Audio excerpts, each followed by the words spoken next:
Hey, here we are. It is us, it is you, it is we, it is Action Activate, and we're here to talk about Power Rangers as usual. I am Gazbot, better known here as the Gazbot Knight, and with me as always is... The Big Dog Defender. That's right, Big Dog. And what do we got to talk about? We got Beast Morpher episodes, a little bit of news maybe, a little bit of reviews, things like that.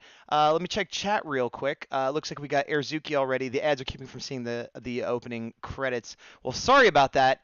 I guess I could have left the coming soon screen up a little bit longer, but I was just so excited to get going on time for a change. So you may notice up here I usually have new art. I was working on a video for new art, but it didn't get rendered done in time, so this is just a kaleidoscope, whatever, slideshow of past Ranger head art. But say Airzuki says, "Hey guys, Knight and Big Dawg Defender, let's talk about some effing rocket ships." Somebody's seen the episode, I guess, Yep. in addition to us.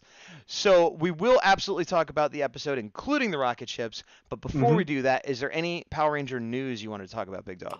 Yes. So for those of you that are anxiously waiting, like myself and Gazbot, for the new Lightning Line figures, a lot of people have been able to get them now. I know Gazbot's a little salty from his experience up there, but some people have them in hand, and the pre-orders are coming in. So those should be hitting across the next 2 to 3 weeks. No, what And was the release date you heard? Um, I originally heard the 22nd, I believe, of Of this April, month. whatever next Monday is. That's interesting because I heard May 1st. And I've heard both, but okay. that was the earliest date I've heard. Well, this is my experience is this. I pre-ordered, I got a Hasbro Pulse membership because when they first started it, if you ordered anything, you got a free membership. So I wanted to pre-order all four, but Lord Zed wasn't available. So I pre-ordered the other three, got my free membership. They're going to be mailed to me whenever they're mailed to me. But I needed Lord Zed still, and I pre-ordered him through GameStop when I pre-ordered Goldar, as I talked about. Hey, Dolly Girl. And I but when I was at GameStop the other day, I was like, "Hey, how long till Lord Zed comes in?" And they quoted me a date of something like the 22nd of next month. Now they may have been wrong, and they may have meant this month because Yeah. but regardless, it still wasn't in. That same day, I went to Target and they had Lord Zed, they had Doggy Kruger, and they had Tommy the White Ranger. So I needed Lord Zed. I knew you needed the other two, so I took the three up to the register. They wouldn't ring up. They said, "Oh, we can't sell these until May 1st." So I don't know if they got the date wrong. Maybe, hopefully, it is the 22nd. But what annoyed me is that they put it out, got them in my hand, couldn't Mhm. buy them. And then I said, well, listen, there's four figures in this wave, four characters. And they had none of Dino Charge Red. I didn't name it because they wouldn't know what that meant. Yeah. I said, so somebody bought these. And they're like, no, you can't. They won't ring up at all. And then, you know, the idea is floated. Somebody might have stolen it straight up, but the other idea is that if you self-checkout, sometimes people are less than scrupulous and switch things hmm around. So it makes me wonder the people that have them in hand if they did it the right way because I had them in hand and couldn't buy them, so Yeah. I've heard, so on the groups, I've seen people say that some targets said that the street date was in place, but some employees let it go. right. Other people said that at Walmart, actually, that there's no hold up when Mhm. scanning. Right. So that may be another place that people are getting them because Fair enough. also those same people are getting the Hasbro Overwatch figures that have now dropped at Walmart as well. Right. Okay, so maybe I just my misfortune was going to Target, but I mean, we hmm know they have them. They're just in back, or they may not sell them to you. Matt True. Candleclaire, hello. And Matt says they'd like to address some things from previous streams, updates and corrections. That's totally cool. Feel free to throw them in chat as we go through with news here. hmm So yeah, so whether or not you find them in a store immediately, they will soon be hmm available everywhere within the next week, possibly two, but I suspect it'll be less than that. Um, Yeah. the other thing, and this isn't really news, but I just wanted to make an update. I got the Beast Morpher the other day, and Oh, I nice. actually had time to play with it, and it was cool because I had all the figures, so I had a bunch of keys and stuff. hmm One thing I noticed though on the box is they have the like what it says, and so it hmm says like here I'll go to a one shot so people can see a little bit better. All So right. it says like I'm holding this up because it says, "Are you ready?" But this was a sticker. So when I peeled it off, it says, "You messed with the wrong Ranger." And similar here, it says, "Rangers, it's go time," but it's just a sticker. And underneath it says, "Beast Morphers, let's go." Now, I've seen this before where it's like a running correction where they decided to have like different things recorded or whatever. But Yeah. I'm pointing it out because anybody could do this, pull this stuff off themselves if they're like a curious little jerk like me.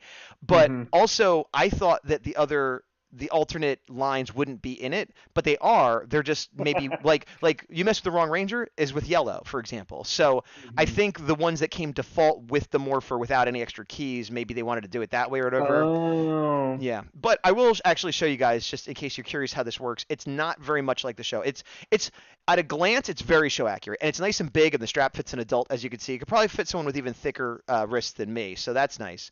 And it is worth getting for sure. But it's mhm. the Go Busters one is actually more show accurate, Okay. and including sound and stuff. So I'll show you when I turn it on. It doesn't do anything when you first turn it on. Then you put a key in it, or you press the button. I may have chosen yellow for a specific reason. I don't know why. And then you can press the button. What I find interesting, though, is even when I use yellow, it switchbacks to the generic voice, which maybe is supposed to be red, I guess. And the same thing Mhm. happens with a lot of the keys. They have their own unique sounds, but it'll default back to these things. And Yeah. eventually, what you want to do is, oh, and you do get like motion attack sounds, which is cool. And when you press the red button, this comes up. Action! Activate! Nice. So, as other people have said, you don't actually have to say it's morphing time. It's just, words that kind of fit that. And action activate does actually work. So, we are once again officially Beast Morpher comrades in arms. Awesome. Let me go back to the Ranger. So I see a bunch of chat. Let's suggest, see what Matt's saying here. Hey, Dolly Girl, hope someone isn't going to cause trouble. Okay, Matt, my first and second points for this. Let's go with point one. First, about Toy Fair. Yes, there were villains that we hadn't seen in Beast Morphers. There was a blue-colored creature and another villain that was mostly green. I'd also like to add that I saw one of the Racer Zord toy boxes, and one of them shows it can cycle between 3 modes. Oh, interesting. Hmm. Okay, so just that's an update from a few shows ago, but that's awesome. Toy news Mhm. is always part of news. That's great. So thank you for True. that. And then second, I don't know if this is what Defender was referring to with the whole Trakina thing being forced in the cocoon, but I'd like to mention that while the more metamorphosis itself wasn't forced. Oh, this is something that was addressed in the YouTube comments. Mhm. But I see where they're going with that. The well, I'll let them finish their thought, but that yeah, we had talked about this a couple shows ago, and we didn't have it quite right, and you and me were arguing, and then people kind of set it straight in the YouTube comments. Yeah. So I'll let him finish his thought there. Is there any other news you wanted to address before we got into the show proper? Direct Ranger news. It looks like they're continuing to put out updates for Battle for the Grid, Oh, which is okay. nice. I haven't seen any Battle for the new. Grid is the tabletop game, or the video game. What are you talking I'm about? I'm thinking the video game if I said the wrong name. Okay, I think that might be Shattered Grid, possibly. Shattered Grid's the comic crossover. Okay, but you're talking about the video game, is the Correct. Yeah. okay. The console fighting game. I haven't seen any new news for that, but I like in terms of like rosters that they're putting out. But it seems like they're kind of addressing the initial critiques of there not being a lot to offer, so they're pushing it out pretty quick. Well, that's good. Um, one thing that I will like is for the Legacy Wars mobile game. They actually just now added a ranger that was previously only available in the console game, which is Armored Mighty Morphin Red Ranger. Oh, that is nice So for you, what especially. I will say is I only played with it in one of the challenges, but I've played against it a decent amount in normal like ladder ranking, and Hmm. he's really good. He has the Dragon Dagger and the Power Sword and just like wrecks. Right. Like anytime I try to do something, he just hits me up. And then he has a special metered attack as well, where he could do it even more. It frustrates me that a character that I've put a lot of time and energy and resources into just gets wrecked by a new character like that. But Yeah. it also makes me want it that much It is more. one of your favorite versions of a character, though. So at least I think it's Yeah, worse if it's a character you don't even like. At least this is one of your favorites, so there's that. true. Yeah, I really didn't like Mystic Force White when they had that one introduced. Right. Um, Um. yeah, so my main thing was the late. Well, I was gonna talk about the lightning line. You Oh brought it yeah. up. We discussed that and how it's coming out slash you can maybe find it and not buy it. Talked about Hmm. this guy. I think that's it for the news I had. There wasn't a lot right now. Um. I think we addressed most of the direct Ranger news. Oh, for those of you just kind of Japanese culture centric, the Ultraman anime recently went live on Netflix Mhm. based on the manga, and without going into the story too much, it's pretty cool. And the toys that are now being re-released in the anime colors have been announced on places like Big Bag Toy Store and stuff for the SH Figure Arts and the model kits, things like that. So if you haven't checked it out, I recommend it. It's really short. It's only like 13 episodes at 23 minutes a piece, and the figures look awesome. I personally don't have any right now, but it's something that I plan on getting as they get released throughout the year. But just kind of Ranger adjacent news. And then for those that may have missed last week, if you're on the fence about reading the Mighty Morphin Power Rangers comic, issue 40, which I think is one or two issues away, on Right. the cover has Mighty Morphin White, and there's rumors that some of the Stone Canyon Rangers may be introduced, so Oh, it might be a good jumping on point for those that haven't read it yet. nice. Yeah, and it is. I recommend jumping on there or earlier or anywhere. It's a lot of Mm-hmm. fun. And again, I recommend to my friends that aren't even Power Rangers fans that just like good Mm-hmm. comics. Let me see. Matt Kendall. Oh, Dolly says my nickname is a little trouble. Matt Kendall. I'd like to thank Shadow Force from my YouTube, Gazbot's YouTube, for the reminder. Oh, okay. So Trakina being forced into the Katoon thing, but the metamorphosis itself wasn't forced. That was the point he was trying to make. And, Mm-hmm. and again, Gotcha. if you look at my YouTube, there's comments kind of outlining all this more clearly than we could probably do talking really quick. Um, Mm-hmm. but so Matt was thanking Shadow Force, and then the next point, Matt says, I believe Gaz had mentioned that he had thought that the general had said something that might have been a Sentai reference. Yes, I did, but in reality, it was the others who said it, but wasn't a reference as far as I could tell. Right? Okay, so he didn't say it, someone else did. Probably not a reference. Commander said that Needle Drone was going after a tower in. Oops, it just updated, so I missed it. A tower in Tango 6, Sector Bravo 4, which was when Nate said he was getting those yellow flowers. Oh, wow, there's a lot of numbers here. So much info. Yes, Bravo 10. Da, da, da, da. Okay, so but basically what he's saying is that NATO phonetic alphabet, but they're also used as part of ICS International Code of Signals, which is a system of signals and codes vessels. Mm, So it seems what they're going for is more military accuracy like and that practical, yeah. right, as opposed to necessarily a reference. Mm-hmm. If I missed something there, please let me know. I just don't want to read all that out on the air real right now, Matt.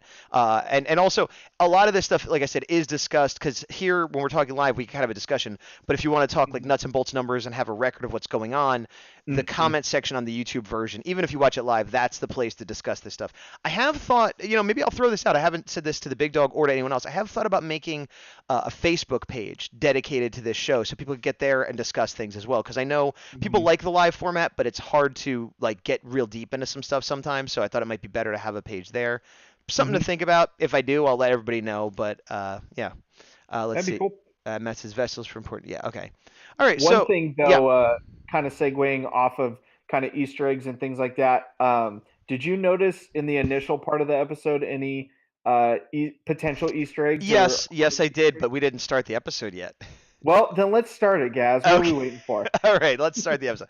Power Rangers, Beast Morphers, episode 6, I believe, right? Yes. Hangar Heist, and we start with that same CGI little thing that I loved so much. And oops, we don't. Okay, we're gonna get to the point you're talking about. Let's just wait till we get to that scene because I think I know exactly what you're talking about. I really hope we're on the same page on this. Me too. So we do start. Interestingly, we're starting in the hangar. You had talked about maybe they have to fall back and make this their main base at some point or something like that. Hmm. Apparently, they're sort of making it their main base now, at least for these few episodes while he's working on the Giga drone. Or I guess this technically is the slicer drone because they keep referring to it specifically as the slicer drone, which I Hmm. understand, but it's weird because he doesn't have the slicer on his arm anymore. So, Yeah.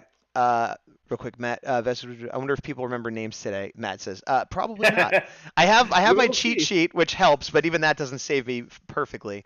So we cut in, and Nate is there working on it from last episode. Again, loving the continuity. Same. And Devin comes in and is basically like, "How's it going? Good job." And then he reveals. What did he reveal? He said something. He found something. Oh, he found out that because of the way he took down the monster, they actually were able to salvage a lot of Right. the drone, which was But good. he had an idea of what to use it for. It was he says a bunch of like techno jargon, and Devin's like, like kind of like I just was for a second. And then Nate's like, oh, what this means is we could maybe track them before they arrive, like detect them when they're coming in, which would be a huge advantage, obviously. So Devin's That happy. Oh, good. oh, what I was gonna say, it gave me a kind of deja vu of Pacific Rim for those who have seen it. I can see When they that. were talking about the kaiju of how to gauge them and kind of the ratings and stuff, I was thinking very similar. Also because of the size that we always talk about of the different drones that drop. That makes sense. And also in the Pacific Rim, they were able to like drift into the kaiju to get more intel off them. So yeah, I Hmm. could kind of see that. And not a bad comparison because I thought that movie was great. I agree.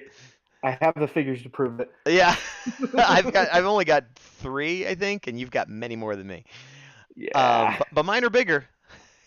it's true. I can't argue with that. So they're looking at it, and then basically right here is an interesting thing because Nate is sort of puffing him up and going, "Yeah, you did such a good job with this. How did you do it?" Which I Mhm. thought was going to be an opportunity from last week when he just sort of said, "I have an idea," and attacked, and it just worked out great. Where he was going to be like, Mhm. "Oh, I thought he might expand upon how he knew where to hit it or whatever," but he's just like, Mhm. "I followed my instincts and it worked." He's like, "Great instincts." And it's like, okay, fair enough. That actually does explain how he attacked last time. It's just Yeah. instinctual and it worked out great.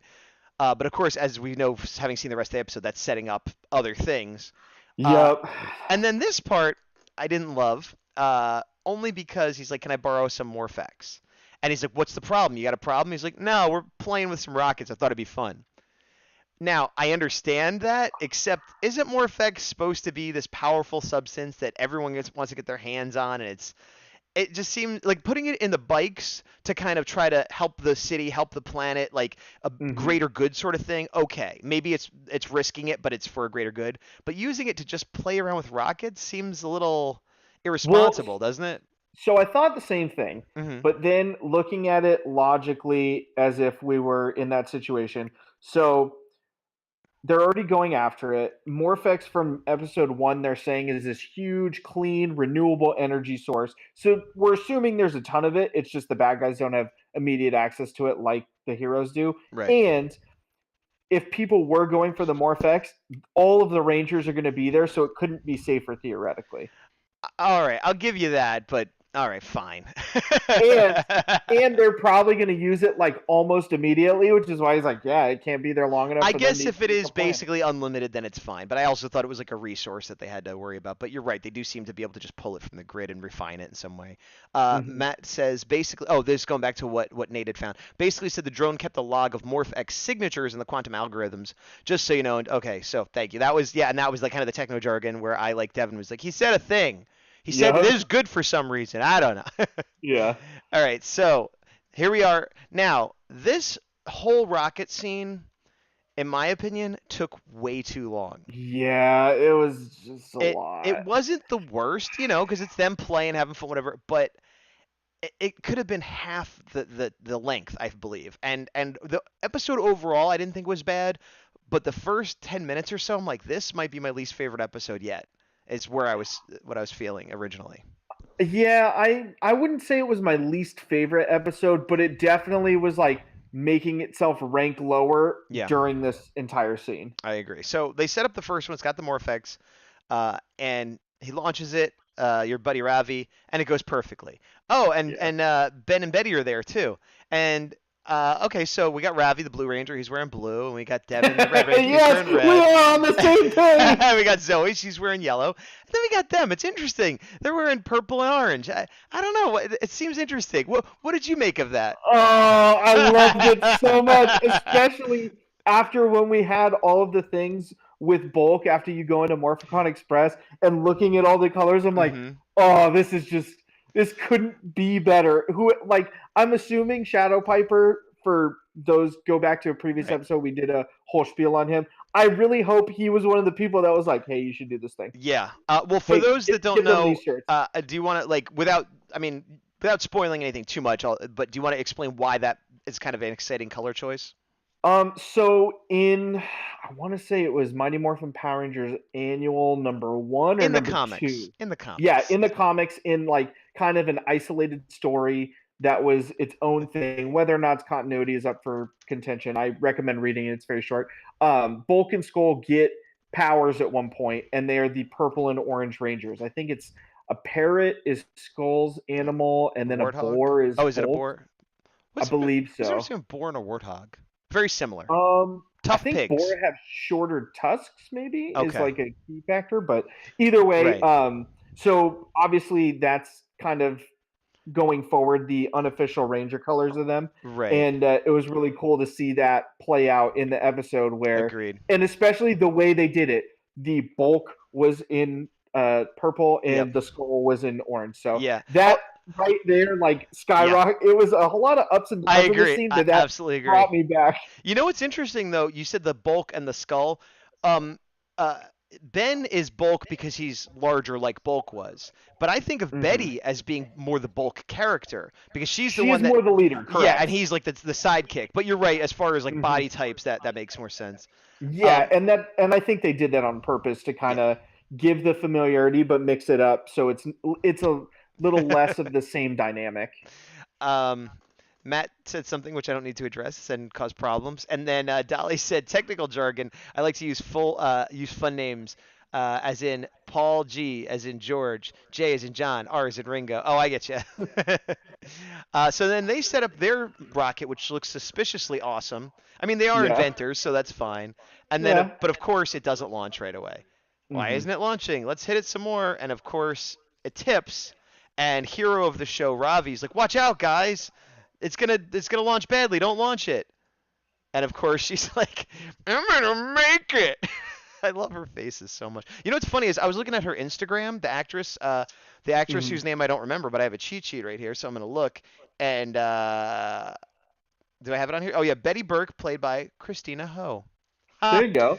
But her Instagram, it's funny because she plays this like goofy, like casual, schlumpy character. But then on her Instagram, Hmm. she has like more glamour shots of like, I am an actress, I am a pretty person. Look at me, like not in a Yeah. nasty way, but it's just the dichotomy of the No, character versus the yeah. person is interesting. She plays the role that she needs to at the time. Absolutely. Hmm. And so then the rocket takes off going the wrong way. This is played for comedy, but I felt like this was real peril. Like if that hit one of them, it would have really messed them up. Yeah, I was Like, thinking the same thing. I was like, I think I know how this is going to end, but it could go one of two ways. One, it's going to be all comedic and we're all going to pretend like nothing bad's going to happen. Or it's going to hit like a Morphex tower, explode, and then we're going to have this subplot of like, you guys are irresponsible and you need to be monitored more. And it was like one of the two. I thought there was also an option that they would get hit, but they'd like have cartoon like black soot all over and frayed hair. Like, Hmm. oh boy, that was something. I'm glad they didn't go that way. But Yeah. it did just, I kept like it passed, yeah. And again, they're running hysterically, but it is a thing where the Rangers are like kind of concerned, like, oh, you guys okay? But they're not like, oh my gosh, a missile's about to hit them, we have to save them. They're like, well, they'll be Hmm. fine if it does hit them. And the missile does seem to be particularly tracking them as it just passes by all the Rangers. The runs. Yeah, one of two things now that I'm looking back that actually frustrate me about how terrible this scene is as it flies back and forth and the Rangers literally stand there, you have two outs. Actually, technically three if I really want to be apologetic. Mhm. One, Zoe jumps really high and catches the rocket. Yeah. Oh, Two, yeah. um, Devin runs really fast and catches the rocket. Hmm. Three, it heads right for him, and Ravi holds the rocket because he's really strong. And None of those things happen. and they don't have to protect their secret identities because Ben and Betty know their secret identities. It Exactly. would make more sense if they had to protect their civilian identities. But so it is all played for laughs as though there's no real peril, but it definitely seems like there's real peril. Oh yeah, agreed. So eventually it flies away, and he's like, "We gotta go get it because it's the generals," which is their father. Which, in addition to everything else, is like so they kind of stole it from their father without asking, which isn't that Yeah, great. the thing I like about them from episode to episode is they really keep us guessing on like how towing the line they are. Like this Yeah. episode's like, oh yeah, we stole this rocket. And then a previous episode, they're like, we made these really cool bikes that are way better than the ones the Rangers made. Right. Like it's all over the place. Yeah, it seems like they're smart, but just don't think things through and are very impulsive, maybe. Hmm. Real quick in chat, Dolly, and then Matt says, Dolly Girl, we know your nickname is Little Trouble. At least there is no Oh, don't bring it. We're not talking about that. Speaking of the No, Marvel why? You see? speculation, thank you, Matt Kendrick. So, Why? as we continue to support our fellow Rangers I'm in gonna the Ranger I'm gonna Nation, put this on a one shot real quick so that we can just talk about what I want to talk about and not whatever Bigdawg's gonna talk about. No, oh, for fine. sure. Take the one shot. What do you got? All right. So, for those of you who follow Brendan Mejia And on you social should. media, If you don't, you should. you should. He is really cool. He also does recaps of the Rangers episodes, breaking them down, giving his take, things like that. And Gazbot and I actually had a fun laugh about this, where he asked, "Oh, have you seen it?" And I'm like, "No, I'm watching it now." He's like, "Oh no, don't watch it." Brendan Mejia and I have very similar, incredibly correct, smart views on the previous episode, where we both thought that Devin looked like Mario when at the car wash. So give a big shout out, give him a follow, let Get, him know that you really appreciate his views aligning with mine on the Mario conspiracy of episode 5. And yeah, I just really wanted to get that check mark going of point 1 Big Dawg he Defender, You did get 0 Gazbot. a big point there. He did agree with us. It's funny, the beginning of his review, he mentioned a lot of the same things we did. And despite him agreeing with you about the whole Mario thing, I do also agree you should follow him. He's very fun. He does a lot of handstands and cool stuff. If you do go follow him, if you haven't been following, tell him we sent you, and that he inflamed the Mario controversy over here. Yeah. Oh, man. Let's see. Gazbot is the only one who doesn't see the Mario conspiracy. Oh, well, I see him. I see him. I just choose not to go down that crazy hole with you guys. Yeah. The would you say it's going down the green pipe, as it were? I'm gonna ignore that and see Airzuki. Oh, Airzuki's on the Mario hype. Matt Kendall, I thought it was interesting how Ben and Betty admitted to stealing their dad's rocket. Yes, Matt, thank you. That's an interesting point that isn't about Mario. It's true. Yeah, they did admit it, and seemingly were not that like upset. Like, please don't tell them, or they're kind of like, we took it. And maybe it's not that big a deal. Maybe it's like borrowing the car, like and a drone rocket. Yeah, or like they're something. kind of allowed to, but they should have asked, or I guess spoilers. But at the end of the episode, we don't actually see what the dad has to say about it, so we don't know how big a deal it was that they took it. All right, let's move on. Continuing the too long rocket scene. Yeah, I thought it was over at that point. Dolly Girl. Yeah, the green I pipe. really wish it was. Pipe, pipe, pipe, pipe, pipe. I'll give you that one because of pipe, pipe, pipe, pipe, pipe. And it seemed like, because it's like, oh, the Rangers do a good one, the comedy team does a bad one. End of scene. Nope, here's a third one. And honestly, I think they ended on this one because the tone gets a little like darker. But I would have preferred it if they ended on the comedy one. It would have been a better way to wrap up the scene, I think. Yeah, to kind of distract from the tension between the Rangers. Right, and it just seems like an ending. Like, you have this big crazy thing happen, end of scene. Now we have this big crazy thing happen, and it's like, well, anyway, let's go back to that scene. Didn't they get launched in the air too? That happens later, and we will address that. Okay, At I this was gonna point, say they just run off to go find it, and then the Rangers are like, well, let's do our other rocket. Yeah, we'll get to that. Don't worry. Okay. So he's all like, yeah, I got this great rocket. I built it myself. And Ravi... And it just looks so terrible. It does. And Ravi's like, are you sure you built that right? And he gets immediately mad. He's like, what do you mean? And he says, like, I'm a all-time champion in, like, virtual rocket builder, words to that effect. Yeah. And it's like, oh, this is... And what I literally said, I was watching with Airzuki, and I said, so... They can't get Bigdawg to like Ravi more, so they're gonna make Devin less likable. Is what they're gonna do.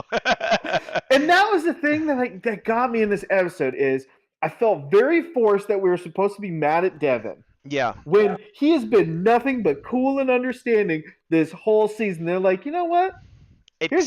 Here's a curveball. We're just going to make him a jerk. I get that they wanted to show a character flaw and they wanted to do development on him, and that's fine because nobody's perfect. But it did seem to come out of nowhere. And what I would have preferred is if in this scene he didn't lose his cool and he was just sort of like, kind of ruffled feathers, but kind of kept it to himself. And then later he was like, oh, I'm sick of it, But he blows up right away, so there's nothing to build to. He goes from the cool, chill guy everybody likes to being kind of an impatient jerk right away, and then stays there.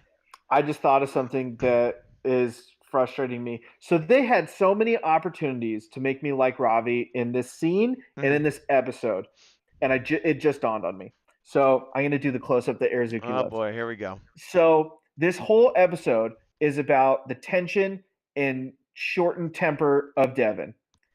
And the easiest thing that Ravi could have done is been like, hey man, I totally get it. Just remain calm.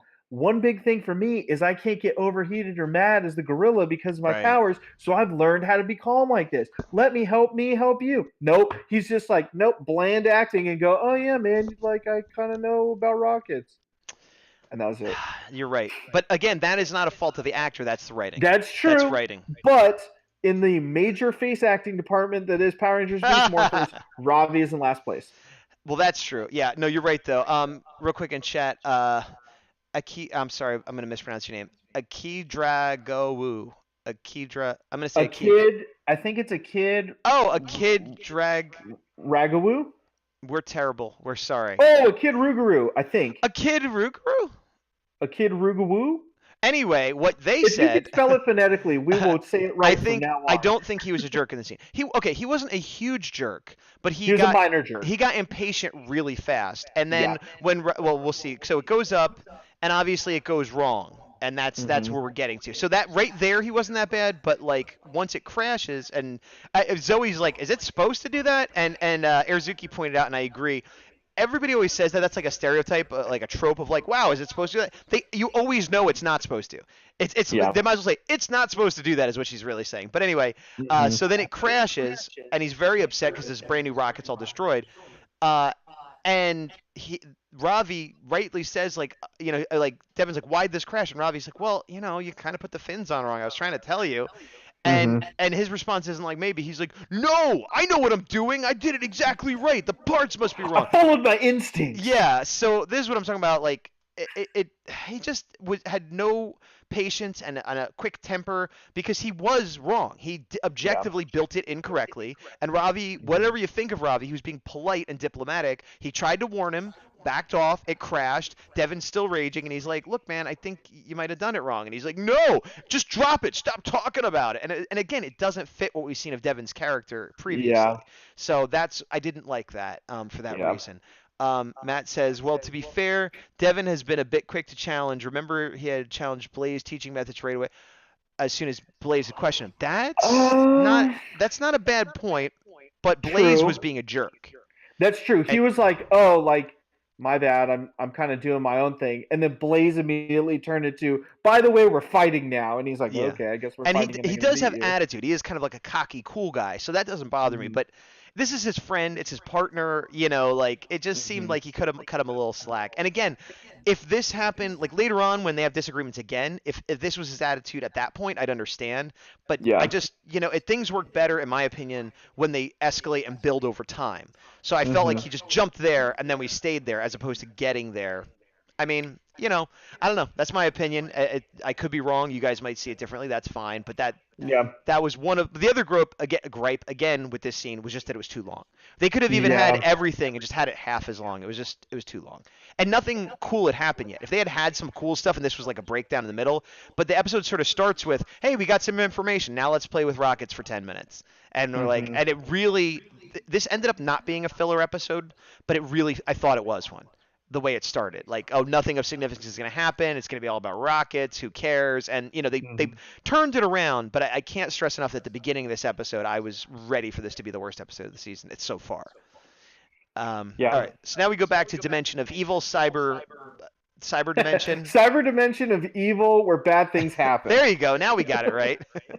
And we got our setup with the underlings sort of bowing to the bad Evox. guy, Evox, thank you. Sorry, I was looking at chat. It's Aki Drago. That last is not supposed to be said. Okay. Gotcha. So Aki Drago. Okay, like no, not a Kiba Ranger. Aka Ranger is the Dino Thunder, right? That's what I'm Akka thinking. is red. So Akka Ranger is the very original first from Go Rangers. You're right. And then I'm Akka thinking of a Red different one. is like some 25th anniversary Sentai combination, whatever. But it's not Akka, it's Aki. So anyway, Aki Drago is the person we're talking about. Then Matt says, I like to think that perhaps he was still bothered by what happened last week with his dad. That's also a good point. That crossed my mind. True. Okay, I didn't think of that. It's not right to take it out on Ravi, no matter how much Bigdawg loves him. But still, Aki Drago says, I like the rocket. Because I found it super relatable, as I do like shooting rocket models. Nice. That is cool. And I used to work at a hobby store where I sold them with the little, solid propellants and stuff. So it was fairly real. I mean, those rockets look more deluxe than most of the ones I've ever seen. True. It was fairly realistic as a hobby and as the way they do it. I just thought it went on too long. But if you particularly like rockets, then, good. I'm glad you enjoyed it. You enjoyed it for the parts of me that didn't. It all balanced out in the universe. Exactly. All right. So these guys are here, and Blaze is basically like, oh, we did it. And he's like, you're terrible. You did nothing. And he zaps him, which I like because he's always yelling at them. And this actually shows that he has power over them. It's not just empty threats. He's like, no, I can attack you. Roxy looks pretty upset. And Skrozzle always looks nervous and scared. So he already knew about the power that was potentially being pointed at him. Mhm. Do you have anything to say about that scene before I move on? That was kind of all I had for it.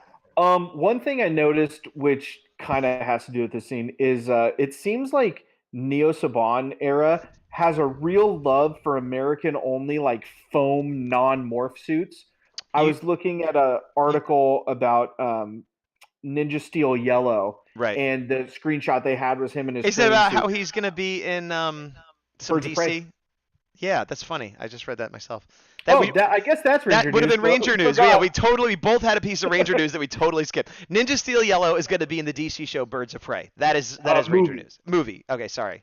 Hmm. But yes, Um, but the promo shot you were saying he had his training suit. Yeah, and kind of looking at, I know we've talked about both the um, Avatar suits and then Ravi's training suit that he has Right. before they morph when they were gonna get their powers initially. I really like the Avatar suits, but the more I look at the other ones, like I think it's a sometimes thing and not an always thing, like they've been doing. And for future seasons, I hope they don't continue it the way they have. But Well, that's just kind of my kind of thus far mark of like Ninja Steel. It was okay. This one I don't love the white suits, but I really like the Avatar suits. So have they done it though with anything besides those two seasons? Because you're saying Neo Saban, which is Ninja Steel, and Beast Morphers is sort of that transition. So if that's all it is, it's not that much of a marker. no, well, I'm trying to think of what like team suits they had. They had, I think they had matching uniforms in Mega Force and Super Mega Force, right? At some point. Like when they were unmorphed? Yeah. I don't think so. I mean, they were just high Okay. school kids. I just remember them kind of Maybe wearing they had normal clothes. I mean, jackets or something. color coordinated. I don't remember that at all. I mean, Dino Charge also like just had oh, civilian that was outfits. all over the place, yeah. And then I guess the start of Neo Saban with Samurai, they had their training uniforms, but I think that was straight from the Sentai, so that one is in between. Right. And real Mhm. quick, I'm pulling up a picture over here. So, oops, sorry. While you're So doing that, I'll read can you guys see chat. that? Oh no, you can't see that. I thought Never it mind. was funny with Evox being mad that the Rangers had the drone technology, and that he basically implied calling Blaze an idiot. Yep, pretty spot on. That training suit thing was only in Ninja Steel and Samurai Hadagi. Okay. Oh yeah, I like the samurai geese. They were like black with their little trim of their Hmm. color. Yeah, those were cool. But I hope they stop doing the foam thing because I don't love it. I didn't love it in Ninja Steel. Here's the Ninja Steel ones. This is what I was trying to pull up. Okay. I think they actually look kind of cool, but they just sort of serve no purpose. Like they Yeah, were they're like kind training of there gear just to and be there. yeah. But I didn't mind it as much in this series because they had to go through this process of like the DNA resculpting and stuff. So it's like Hmm. this is special. I understand maybe you don't like the foam, but the fact they had to wear a special outfit didn't bother me. And Yeah, that part I'm fine with. and I it think it's just, yeah. yeah, and it looked white, which wasn't cool. But now that they've turned evil and it's black, it looks better. And they're not real humans, so like they don't wear normal clothes, and I'm Yeah. fine with it. But yeah, if it becomes the standard every season, it'll get old. But I guess I'm not at that point yet where it bothers me. I also think just allocation of resources, I can only imagine those aren't cheap. And Mm. the resources that they put toward that, I'd much rather them put towards something else. I wonder how expensive they are. It's a good point, but I don't know how expensive those would be versus other things. Like I think the Scrozzle suit probably cost way more, for example. But it isn't in really action shots like theirs are more often. True. Yet we have yet to see what he's gonna do, but True. Very true. all right, so we cut back to base, and we could tell immediately that they're like, or at least I could, that there's some sort of virtual reality consoles Hmm. for it. What I found interesting is they went to the trouble of building like the actual like steering wheels and consoles with color and everything for this training situation. And it's I, probably just a reuse of props, but I was going to say, I think they literally just take the ones out of the cockpit and put them here. really, That's what I think, yeah. it must be something they could snap in really quick because what if there's an emergency and then they got to reattach them? Like No, maybe I meant from like a practical standpoint. in For for the show. Oh no, I think they in the show they just made brand new ones.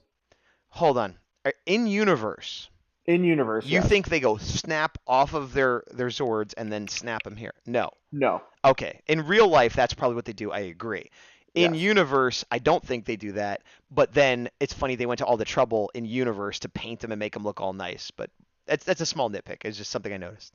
For all we know, it could actually be their bots in there, and then they can just come out of it. in that little box. Look how small that is. None of them, not even Jax could fit in that. Maybe Jax, But maybe. they've shown that they have size changing capabilities when they merge with the You Zords. think, hold on, you think in those small boxes that their whole Zord has, not the Zord, but the Beastbot has shrunk down and is in there? Yeah, And kind of like in Transformers, where sometimes things shrink down why? smaller than you think. Why? I don't think they can, but even if they could, why? Multi-purpose. I don't know. You are off the rails with that one. That is some crazy The nonsensical. first thing I thought of is how Megatron has been handheld in Transformers by other Transformers, Yeah, and then turns ginormous into a right, big but there are robot. reasons for that, both real world and in universe. Real world because that's just how the toy was and what are they going to do? Yeah, And in universe, the idea is that he becomes extra powerful, but somebody else has to wield him, and they kind of justified it and whatever. In this universe, there's no reason why their Beastbot would have to shrink down and then, after shrinking down, get inside this little box and then just be used for a training session. It makes no sense. It makes no agree to sense. disagree. Agree to I disagree. think I don't know if you're just being obstinate for the sake of having something interesting to say on the show and argue with me. Like the Mario thing is just like nuts, but like I can see where you're coming from. That like I get it. This is like whether or not it's possible. I'm not even addressing that. There's no reason they would do that. It makes no sense. Anyway, moving on because you're nuts. You're nuts. So they're like, okay, they're doing a virtual reality training seminar. This is what they see. Great. And then we go into his. Let's see what he sees. Whoop. And luckily they keep simulation up here in case we forgot from 1 second ago. And they're working on primarily forming the Megazord for the first time. hmm Real quick. Akira says, or Aki. I already forgot how to pronounce the name. I'm sorry. Aki Drago. Aki Drago says it's probably spare parts they had. That's possible. That's certainly more possible than the Beastbot shrunk down in a box. Matt Kendall says I think Defender just likes to come up with crazy theories. That's not wrong. I'm starting to think that too. Dolly Girl, they're driving the consoles like a Mario Kart. Oh, I didn't see it coming. You caught me halfway through. Oh man. Boom. Moving on. Okay, so they're trying to figure out how to do the Megazord, and then each one we see them in real life, and then we zoom in to see what they're working on inside. hmm And yeah, there's the rabbit ears, of course, because she has the rabbit ears connectors. And hmm then what this is building on what we've set up, where he's impulsive, he trusts his instincts. Not impulsive, but he trusts his instincts. He trusts his hmm instincts to build the rocket. Ravi's like, maybe that's not a great idea. It didn't work out. He got mad.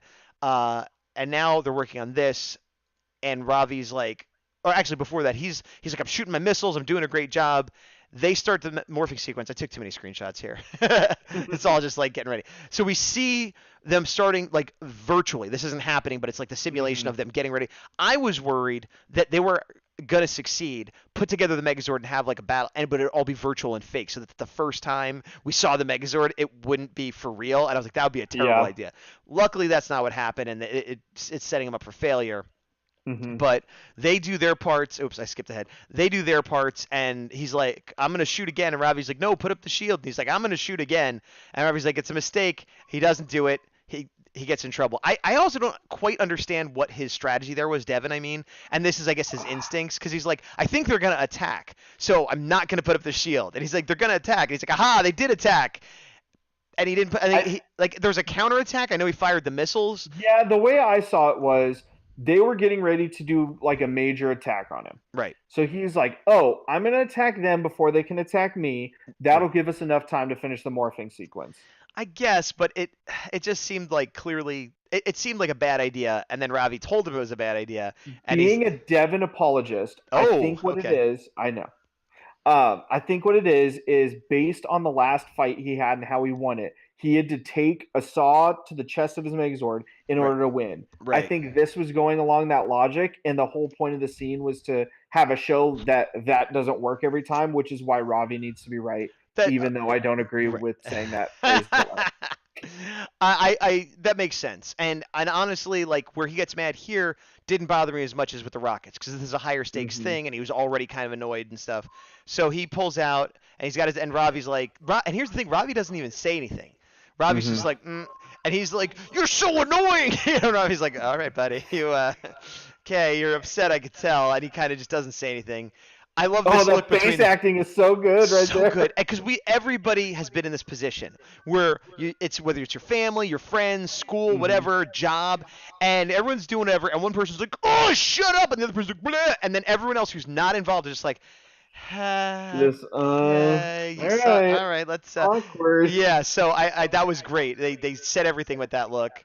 And then Zoe watches him busting out. And so the commander, rightfully so, stalks him down and is like, "What's your deal, Hmm. Devin?" And Yeah. he's like, "That was out of line. He's a butt face." And she's like, "Maybe you're the butt face, buddy. Did you ever think of that?"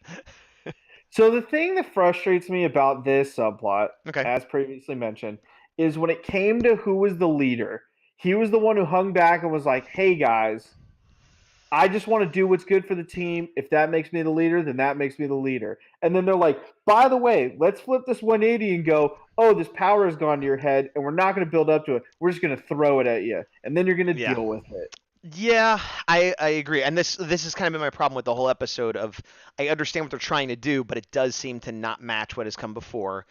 Yeah. And I mean, the fact that he had the fight with his dad and that whole mess last time, and maybe the pressure's getting to him, I'll buy it. But this Yeah. comes back to where I would have rather they ramped up over the course of the episode, or maybe 2 or 3 episodes, But It could be yeah, a thing where we're seeing something off or not seeing something that's, in canon on screen, where Scrozzle has a sub plan that we're not revealed yet, where he just keeps seeing dogs everywhere.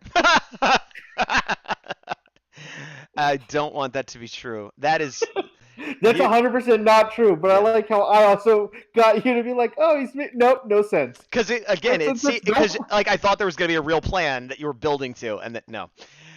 So Devin's like, he kind of it's his commander, so he doesn't argue with her, but he walks away, and you can tell he's kind of like whatever, like essentially like Yeah. yeah. So then we cut back to Ben and Betty, and they're looking for the rocket. And I love this. This is probably my favorite bit of comedy in the whole episode. I'm more a fan of like wordplay and joke, like straight up jokes, than I am a physical comedy most of the time. Although I Hmm. do like goofy faces. But they're looking for the rocket. They come here and they see the hangar and Ben's like, "What is this place?" And I'm like, "What? They were just there." And she's like, "You idiot! We were just here. Remember, it's the secret base." And I'm like, "Oh, thank you." And it made me laugh because I'm like, "How could he not remember?" And then she addresses it, and it wasn't even that big of a joke, but it just struck Yeah. my personal sense of humor perfectly. Because like, Yeah. yeah, how could you not remember this, you idiot? And so I also like this too, where she's like, "Oh God, we're never gonna find it," and then they hear it like crunch, and then she's like, "Oh, we're fine." Like the quick, whoop whoop. Like I thought that was kind of funny how she's Yeah. changed emotions on a dime. And then As yeah, shown in the screenshots that you took. I yeah. appreciate that. So they start taking it down. It seems like they're winning. Oh, it's a little bit busted up. What are we gonna do? They're concerned about that. And here's the foreshadowing. Oh, look, one of the rockets didn't go off. Anybody that saw that was like, that rocket's going to go off, and it's for some reason that rocket's going to go off, and it's going to matter in a minute, because there's no other reason to point that out. Yeah. Which this is where my imagination got the better of me, because I'm like, okay, they're going to run into like trouble, and they're going to like fire I the know, and rocket they're at gonna the launch enemy. it, and I thought Yeah, the same thing, and my hopes got yeah, crumbled. and not even in like we're superheroes ways, but like it worked out, and we got away, and like just like a cool little and so they hear a noise. They look over, and there is Evil Roxy, and she's what is Evil Roxy's name? Is it just Evil? She doesn't have a. I think it's just Yeah, Roxy. it's just Roxy. Oh yeah, because real Roxy's in a coma the same way Blaze is just Blaze. So okay, so Roxy's over there, evil Avatar Roxy, I guess, and she's at the thing, and Hmm. she's talking to Scrozzle saying, "Send me something to open the steel door," which I understand it's a reason to create the not the Gigadrone. What do you call them when they're small? Robotron. But Hmm. I had to look at my notes. But it was like, really, you're not gonna use your gun or your sword or try to blast it? Like, it surprised me that they didn't show her, trying it first. Yeah. But One thing I appreciated about this scene yeah, was we really got to see her costume very up close for a while. that's true. I agree with that. Yeah. And it is cool, especially knowing that it was not a main character and it was like another color that they've kind of repurposed. Like they did a good job Hmm. because like I'm looking at it and it doesn't look like there's cheap paint. Like I would have guessed that that was the original color all along. Agreed. Also, I kept good. staring at it the whole time. This part right here specifically gives me Psycho Ranger vibes because they kind of had that thing, and not exactly, but it just I mean their whole thing reminds me of the Psycho Rangers, obviously, Yeah. but just this little design element kind of reminds me of it. I think she fits more with the Psycho Ranger aesthetic than Blaze does. I don't know. I think different aspects of both of them. I think costume and helmet wise, hers is more off kilter, where I see it more with them, whereas Blaze is like clearly an evil version of the Red Ranger. So you're saying she's more Psycho Ranger in that they were like generic evil versions of a Ranger, whereas Blaze is specifically an evil Red Ranger? I guess what I would say is the specific aesthetic of Psycho Ranger, not like the theme behind him, not their backstory, just like looking at it, looking at like Yellow Psycho Ranger and her, I see directly next to each other. Well, you know As why? Because I'm holding up the Blaze figure. I see it, yeah. The reason I think gut level, she's got color on black, which is what the Psycho Rangers were. He's That's what it got the is. silver, and it looks more like a Beast Morphers Thank you. outfit. Yeah, That's what it is. yeah, Yep. yeah. So I agree with you, but that I didn't think about why, but you're right. It's the black. Mm. All right, so she's calling into Scrozzle, and he's like, don't worry, I've got this. And I thought it was gonna be like a fire extinguisher, but he's like, acid. I have acid here for some reason. I was like, all right. So I also like this though, that as ridiculous as they've been this episode, they see trouble, and he's like, send the Power Rangers. You know, like he is still a member of the team. Immediately I'm like, yup, help us out. Yeah, there's no like, hey, should we film this? Should we stop him? What should we do? Like, no, send the Power Rangers before anything else. Sorry. No, good. What I was gonna say, the one part that I just now noticed was the foreshadowing with Scrozzle of how resourceful he is with just stuff he has lying around. Yes. When then he has opportunities with bigger things as we continue on. That part I really liked. I agree. And Campbell Cody, who we've talked about before, who I follow on Twitter, who is the voice actor of Scrozzle, he didn't give anything away, like spoiler-wise, but he did put up a picture of himself later, well, his character, I should say, with all the parts and stuff, and he's like, oh, what is this starting? What foreshadowing? Yes. You know, like not really saying anything, but like being like, did you notice that? You know, and so like I don't think he would have done that if there wasn't something, you know, payoff. What's up? Your head's exploding. I have a conspiracy theory. Remind me gosh. the next time. No, this is a legit one. Okay. Remind me the next time we see Evox to bring it up. Okay. Yeah. Let's take a look at chat. Aki Drago, she probably didn't blast it because remember that Roxy used to be a member of Beast Morphers. Why would that? You think there's like a loyalty there? I mean, she was totally willing to betray Ravi and everybody. So I don't think there's like. To be clear, I'm a huge fan of the evil character turning good. That is a trope that I love. There's nothing more that I love. Agreed. Even if they don't become fully good, just having honor and like kind of, you know, I'm a big fan of that. I don't think we're getting that from either Blaze or Roxy because their good part is still there, but literally removed from them. And they've demonstrated, like in that episode with Ravi, that like there is no good. It was all a trick. So I don't think she's worried about a door if she's willing to betray her, you know, friend/boyfriend. Yeah. That acid being with Scrozzle was so random. I was okay with it. The thing I took out of that was as they've had these missions, he may have been scrounging materials that we just didn't see on screen. Agreed. And that was one of them from like the construction site or something. Matt says, good point. She used to be a Grid Battle Force employee, so she knows her weapons wouldn't work. So, and then he agrees. Fair. Not loyalty, but blaster might not work. Okay. That makes sense. Yeah, okay. I can see that then. I'm with you. Good explanation. You win. Yep. All right. So then we go into the theme song, which I didn't put up, but just that's where it was. And then we cut back, and they're like, okay, what do we do? Let's get out of here. I really kind of think they should have just stayed put, but we've established that they're smart and impulsive. So they're smart enough to call the Rangers and impulsive enough that instead of just staying put, they're like, now let's move around and possibly get caught. So but they bring the rocket. They're like, we're in mortal danger, but we got to save this rocket. They're like reverse Sour Patch Kids. What do you mean by that? First they're sweet, doing the thing that's right. Then they're sour, meaning like they do something impulsive. Okay, so you're referring to the old commercial where first they're sour, then they're sweet, and you'd see the little animated. Okay, they're like, get the Rangers, let's bring this rocket and do something. That makes sense when you explained it, but I was like, when you first said it, it sounded to me like you're like, this reminds me of apple pie. Like what? Like what does that mean? All right, well, good job justifying. So Roxy sees them. And she's like, you, stop right there. And again, it's such a classic joke, but I enjoyed the way they did it. Where he's like, us?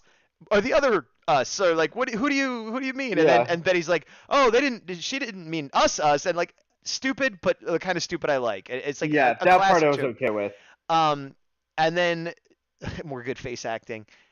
She fires. What is she gonna hit? Oh, the rocket that didn't go off. At this moment, I'm still thinking they're gonna go and like launch it at her. Turn, Yeah, boom. yeah. Use it to get her to get. It wouldn't kill her or anything, but they would get away. I'm like, okay, this is kind of cool. They set it up, and here it goes. Yeah. But it launches, and they let go of it, and it just goes into the sky.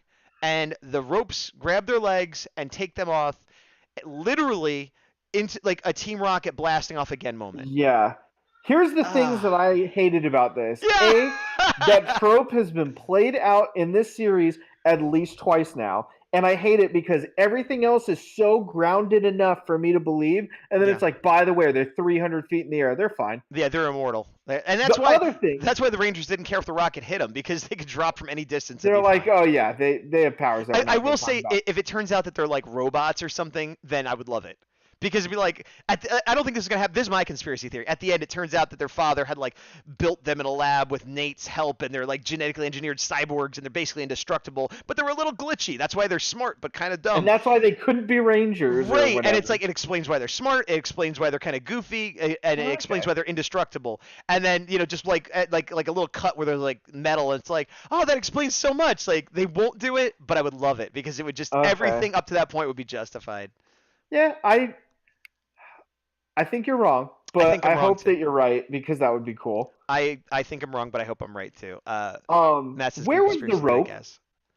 The rope. Where did this rope randomly come from? That is not a complaint that is valid. I will show you the rope. Look, it's in every scene. Look, because there's a parachute, and this is true of rockets. Because I know about rockets. They go up, and the parachute brings it down. So, I'm wrong. Okay, all right, and they show it in Accept every the scene. win. All right. Whew, gotcha. 1-1. 1-1. All right, so they're gone, and she's sort of like, all right, that was weird. Whatever. Send down. I think Meltatron is his name, and he's like, he talks with like a weird lisp. It's like Meltatron, or like, how did he talk? It wasn't quite like that, but he had like a lisp. I'm Meltatron. I don't remember.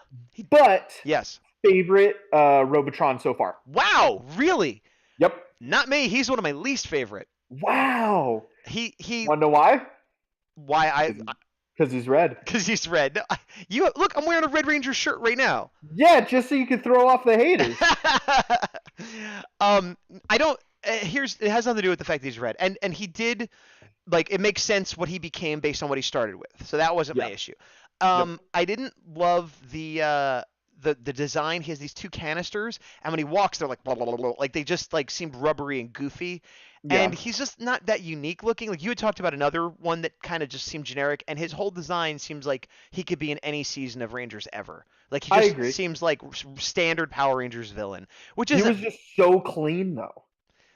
I didn't love him. He certainly wasn't one of my favorites. Why was he one of your favorites?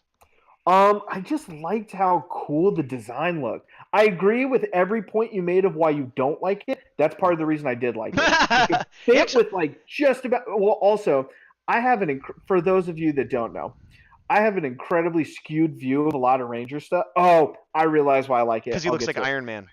He looks like Iron Man Mark V, the briefcase one. I was just looking at this. Yeah, he's even got the symbol there. Like he very much looks like it. But that's not what you were about to say.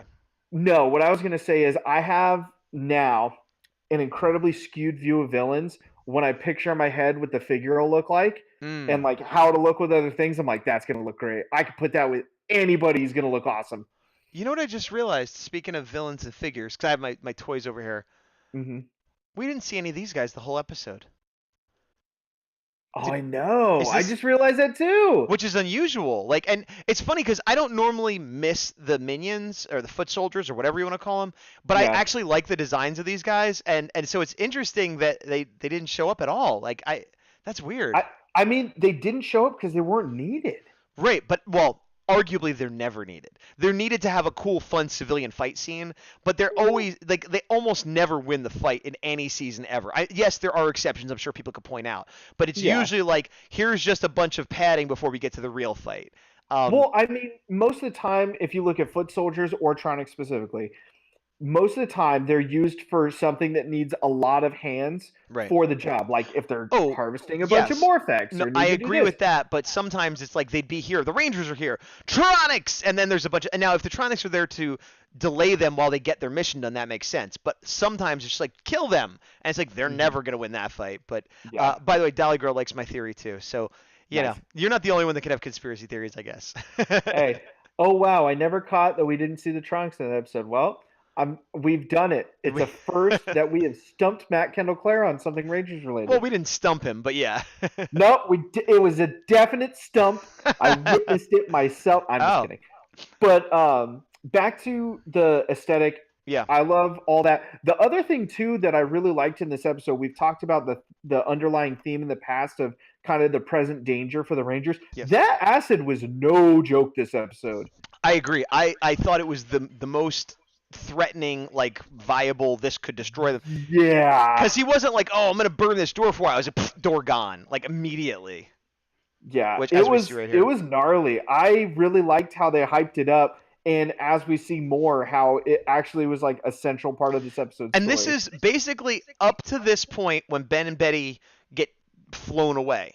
That whole part of the episode I did not love, and there were some parts that I actually disliked, and that was my least favorite part of the whole episode. Yeah. Right here is where it all turns around, and I pretty much like it until the end of the episode. And it starts with him showing up and just being like, "Door, no problem. I'm a serious villain. I might not have the best design, but I have a serious weapon." Yep. And so then they show up, and I noticed, like, again, they're coming into the car, which we talked about before. He's got his cruise bike, and it does seem a shame that they don't have alternate, Beast Bot modes or something else they could bring. And maybe they're going to introduce motorcycles or something like they often do later in the season. Who knows? But it is interesting that, like, he gets to be the cool guy on the bike, and they're like, we're here in our SUV too. It could be a thing that they're leading up to it too. I mean, I don't know the Sentai footage that they're working with, but it could be a thing of like the Red Ranger gets there way quicker than we do. Well, which makes sense because fight he's the everybody cheetah on their own. So like, yeah, no, it's and I'm not even complaining or anything. I'm just noticing it. Yeah. One thing, just off of the screenshot you have, I really like this season how they're mixing the colors that the Rangers are wearing. Obviously, they have like their primary color, but it's not just in your face that primary color like we're used to. Of like, hey, how'd you not know I was a Ranger? It's like, oh no, I also wear green. I also wear a white coat. It's like incorporated into their outfit as opposed to being their outfit. I agree. I absolutely agree. Although I still subtlety. Although I still think Devin's cheetah shirt is my favorite piece of wardrobe. Yeah. Oh yeah. I keep meaning to see if they sell that somewhere. They probably don't sell it officially, but I bet you there's somebody made that shirt. I would love to get that shirt. Put on your cheat sheet, look up Beast Morphers apparel. Okay. I did it. No, I didn't do it. You're welcome. I'll do it later. I'll forget later. And then this was another shot. I panned down. I didn't get the first part where they're showing the scale once again. So they got in, and talking about threat, like they burned down the door, they're in. And I guess this is also good because it kind of reversed. We were thinking that maybe the main HQ would get infiltrated and they'd have to retreat to the bunker. But they're able to get in the bunker, and really there would only be Nate or the Rangers there. Nate doesn't seem to be there right now, so they're in there to get the Gigadrone or the Slicer drone. And but nobody's in danger. It's not like all the civilians and the janitors and everybody. So they got in the base, but no civilians are in danger. So they can have like a big fight, even though the bad guys got in the base, I guess, One thing I find interesting is this is a conspiracy theory that I'm almost guaranteed to have wrong. What if Nate and Scrozzle are the same person? What? No. Okay. No. In chat, Mr. KT, man, how are you doing today, guys? Oh, good. How are you doing? I hope you're feeling well. I'm not sure if you've been in this stream or not before, but we also have the Bigdawg Defender. I'm sorry, I keep mispronouncing. Aki Drago. It's because, Aki Drago, I like Devin is wearing pink. Yeah, it is almost pink. I agree with that. Oh, thank you very much for the host, Mr. KT, man. I appreciate that. What is up, Mr. KT, man? Nice. Thank you for hosting, by the way. Yeah, we appreciate the host and the good vibes, and hopefully everything's going well for you on this fine Monday. Nate and Scrozzle being the same person, no. I don't. Okay. I don't see any evidence that it's true, and I don't want it to be true.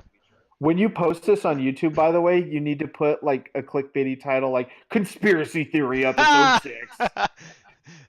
And it just put a picture of you and Brendan Mejia like with holding a Mario and me being like I might do that.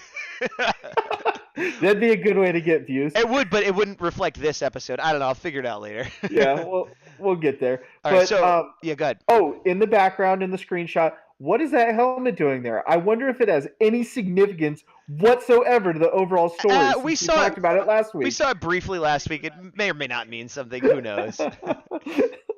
That was side note as we get to it. That was one of my favorite parts of this episode. Is I just had to chuckle to myself of like, I love how some Easter egg that we blew out of proportion happened to be true. Yeah. Matt Kendall said something I did find interesting with the secret hangar. Was it just me, or was it a bit too obvious to tell when it was Sentai footage and new footage? I didn't notice too much. I didn't notice. I mean, there are certain shots that the CGI wasn't great, which I assume is American footage. Although it could have been Sentai footage, I don't know. I think it's Sentai footage because it's what, 9 years old, 8 years old? Maybe. I haven't seen any Go Busters whatsoever, so I don't have any reference like as far as knowing what it looked like or what happened. But yeah, it didn't stand out too bad for me. Hey, Yeah, Ronnie same Gunter, here. what's up with you? We are talking Power Rangers. Ronnie? So their plan basically is like, let's put some more effects back in this deactivated Gigatron or Slicer drone rather, and the Rangers are showing up a little bit too late. I also like how they're coming in and like the lights are off, like it makes it seem like it's not all lit up like it was in use. It's like powered down and they snuck in, and they get in there and boom, it's a trap. Well, actually, it's not a trap yet. I jumped ahead. Sorry. So. What did he say here? I'm actually forgetting. There was a little interaction here. Oh, she's like, "Hey, Ravi, thanks for coming. Too bad you brought your jerk friends," or something like that. Yeah. Which again, she does not care about them. But we established that. Well, part of the reason you forgot is because his face stayed the same both times. Matt said the Sentai footage had a darker wall. The new footage looked like the wall was much lighter. Oh, okay. Well, that's a good point. I'd prefer not to know, honestly, because it's fine you told me, but I try not to think about it too much when I'm watching because I just want to enjoy the story. But obviously that is a component of how they produce it, and if you noticed it, then they didn't do a great job because you noticed it, unfortunately. What'd you say, Bigdawg? I sort of talked about I said you couldn't know that Ravi was kind of perturbed because he looks the same regardless. Oh, I shouldn't have asked you to repeat yourself. So this was the scariest part to me because Meltatron starts spraying. You can see it's getting. I'm like, if that touches them, that should just destroy them. They're not even suited up or anything. And they jump back, and he pulls the table. And my first thought was, that melted a door. That table's not going to do anything. And he says something like, "Nice try." And I was right because the table immediately disintegrates, which I was like, "Oh, that's great continuity. That's awesome." Like, because I thought it was going to be that same thing as the other episode where he's using a little table to block laser blast, which makes no sense. Yep. So that I dug very much. Agreed. I liked that small touch. And so then he's like, she goes, "Sorry, Rangers, it's melting time." Oh yeah, that was the greatest pun I heard in there. I was like, it was thank you. It was so terrible, delicious, corny, awesome. Loved it. And then of course Devin's like, "No, it's morphin' time!" Tornado. And then for some reason Zoe got a hero shot there. I think that they're just trying to focus on different people, which I like because they have the stock footage of the actual morph, but leading up to that they try to hit like little different angles and stuff, so I thought that was cool. Yeah, it was one thing, like I know in Dino Charge and Dino Supercharge, they made sure that each Ranger at least got to call its morphin' time once. Yes, and they've already had more than just Devin do it. I think Ravi did it one episode. What's easier when you have 3 instead of 10? Or 11 in some of the cases. Right. Well, at least all the main 6 gods do it in Dino Charge. Matt says, Gaz, you should know the Defender is just going to hate on Ravi. Of course, I try to protect him as much as I can. He's not even my favorite. Like, but I'm always in the position of defending him. So one thing I will say that's positive for Ravi, the screenshot you have on right now is the best face acting I've ever seen him do throughout the series this far. All right, well, he's learning then. He's improving is what you're saying. Hopefully. If he proves me wrong, I'll be the first to admit it. So far, I am not the only one to think that he's not like the bee's knees. The bee's knees? What are you, 65? The bee's knees. That's fine. I like it. Ronnie Gunter is laughing. Matt says that was a pretty great pun. That's for sure. Ronnie Gunter was a great line. Thank you very much for the follow, Ronnie Gunter. Appreciate that as always. And Thank then you. Aki Dragu says, I honestly like Ravi, except his face acting isn't as good as the others. Well, That's fair. I agree that on a show full of amazing face actors, he is on the low end of that spectrum. So we'll Hmm. agree on that. And then the fight begins, and we immediately get. I don't think I captured it. Oh no, here a jump.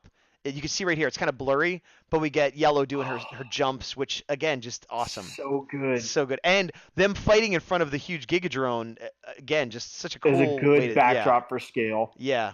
And then I just took two shots of the same basic thing. Oh, you know what I just thought of for you? For me, what? If they make a Gigadrone like shampoo bottle as we've called it Yeah. toy that's kind of big, that'd be good in the background of you putting your Rangers in front of it. Oh yes, I see what you're saying. I agree. I don't know. I tend to collect. I don't know. It's weird. I was thinking about because like Dino Charge, I got a bunch of figures and not a single Megazord. And then other seasons I have both. And then like Q Ranger, which isn't Power Rangers, but I have like a lot of the Zords, but not the figures. Like I don't know. Hmm. I don't know if I will get a shampoo. I probably won't get a shampoo bottle, but I don't know. Well, that's for future toy news. Let's not. Sorry to break your train of Yeah, thought. you So they're totally broke fighting. my brain for a second. So they're fighting, and then they cut to this old-fashioned panel where like, oh no, the thing is powered up.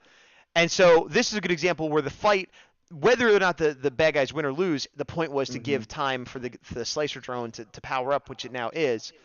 Now, I liked this and then didn't like it in quick succession because it powers up, it breaks free, immediately fires some missiles at the Hmm. Rangers. They get knocked down. It's like they should have been killed probably, but and it's kind Yeah. of indiscriminate where it kind of hits the bad guys too. Um, and then it stops. We don't know why. She pulls out her move that she's had before with the like, little like tentacles, which again, Hmm. always love when they remember the powers the characters have. Yep. And it's not gonna win the fight, but she's just giving herself time, a little Diva Talks flourish, to Hmm. get out of there with a teleport. Yeah. And they're all tied up, which we've seen this in the first episode, a few others. It's not going to win the fight, but she just escaped, and now, as far as she knows, she's got Meltatron and the slicer drone. They're dead, or if not dead, at least whatever. She Yeah. thinks they're going to be dead. Arguably, she should have stayed and finished them off, but I think Hmm. the fact that she almost got blown up explains why she would maybe leave that place because she almost just got blown up. And then they notice, oh no, they've sealed the top door, so they can't get out the top door. And then Ravi rightly points out, and they're sealing the other door, so I'm going to use my gorilla strength, again, using powers they've established before, to break Hmm. everybody free and chuck our leader out the door as a plan. This was one of Ravi's best moments. Do you Yes. agree? I agree that this was one of his better moments. I will give him full credit. Okay, good, because he sees the threat, he acts, he doesn't overuse his power, he uses it just enough, and he gets one of them free. And then Devin's all like, I like this shot. I don't know why. It was very dramatic, like, save us. Like, Hmm. and I thought it was very heroic and self-sacrificial too, because he didn't get himself out. He threw the leader out that had the fastest moves and like the best Zord for one-on-one battles. Like Yeah. this was Ravi's shining moment as far as I'm concerned. I agree. I think the other thing that leads to this is Ravi's voice gives off more emotion than his face. We can all agree on that, whether we love him or hate Yes, him. yes, I Which agree on is that. why I think this moment had a little more gravitas, was because we got to see him in the suits. They edited it very well of kind of showing where the stakes are, Right. and it showed that Blue was really leading in a kind of deja vu moment of TJ, but ultimately Red had to save the day. I agree, but let's not, as much as I defend Ravi, let's not compare him to TJ, because TJ is. What do you want from me? I either say my things about Ravi or compare him to your favorite Blue No, Ranger, that's it. trying to be an He's apologist, he's and you don't like either. because you're like he's the worst ever, or he's like He's TJ. not the worst ever. Dax is way worse, Okay. hands down. All right. All right. Overdrive Blue way worse than Ravi. Which Anytime is you guys saying need a something since reality check me, Overdrive is. just remind me of that. Yeah, it's just saying something since Overdrive is one of your favorite seasons. But moving on to Incorrect. chat. Grossly incorrect. Moving on. We missed some chat. Let's see. Dolly says you keep saying. I'm not going to read that. Aki Dragon. The indication was that the Gigadrone wasn't fully powered up. Yeah, they do say that after. That's Yeah. true. Dolly Girl laughing at her evil. And that everybody's laughing at Dolly Girl's evil. Thinking of jumping like Mario is those in No. YouTube land. is what was saying. Bringing back the It Mario comes up when conspiracy people chat. It theory. comes up on the screen. We don't need to give it more credence, but you're right. Oh, okay. Uh, so he's again using technology. They're talking. See, Hmm. mine doesn't have a Ravi in it though. But communicating. Hey, why did you do that? Whatever. We get and it makes sense that they would use that to communicate. So he convinced them, no, you got to go do it. So he goes. Then we see a mist cloud coming at him, and it's Meltatron. This right here was the most devastating use. The other ones, it sort of like disappeared, but this kind of shows like if this hits them, they're going to be melted garbage. And Oh yeah. and I think I didn't get a screenshot of it, but they pan down and there's a melt on the floor too, which I think was supposed to make us Yeah. think, oh, did he get them? But of course, we then pan over and he didn't. I didn't get a screenshot of that, unfortunately. Um, Matt was laughing at what I had said. Thank you, Matt. And so then Red finally was like, okay, I got to go. He runs outside. There's Cruz. He's like, we got to get going, Cruz. I Hmm. and he calls in his sword, but then we cut back.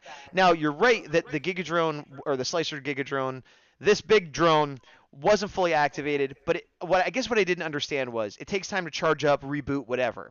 But it Yeah. seemed like, oh, he's powered up. He attacks. Now it's time to reboot. How did he get that first attack out? Was that just something that was left in his data center, It like? it could have been something of like a parameter in place that they didn't address of when you get to X power, immediately do something menacing. Okay, now you got to reboot. Do something menacing. And then it takes like a full time to fully reboot. The easiest way I can equate it is like You a think? special bar in a fighting game. You could do a small special or you could do a big special. Yeah, but he That, doesn't need a big special because he's essentially a Megazord. He could yeah. use his weakest attacks and devastate people on the ground.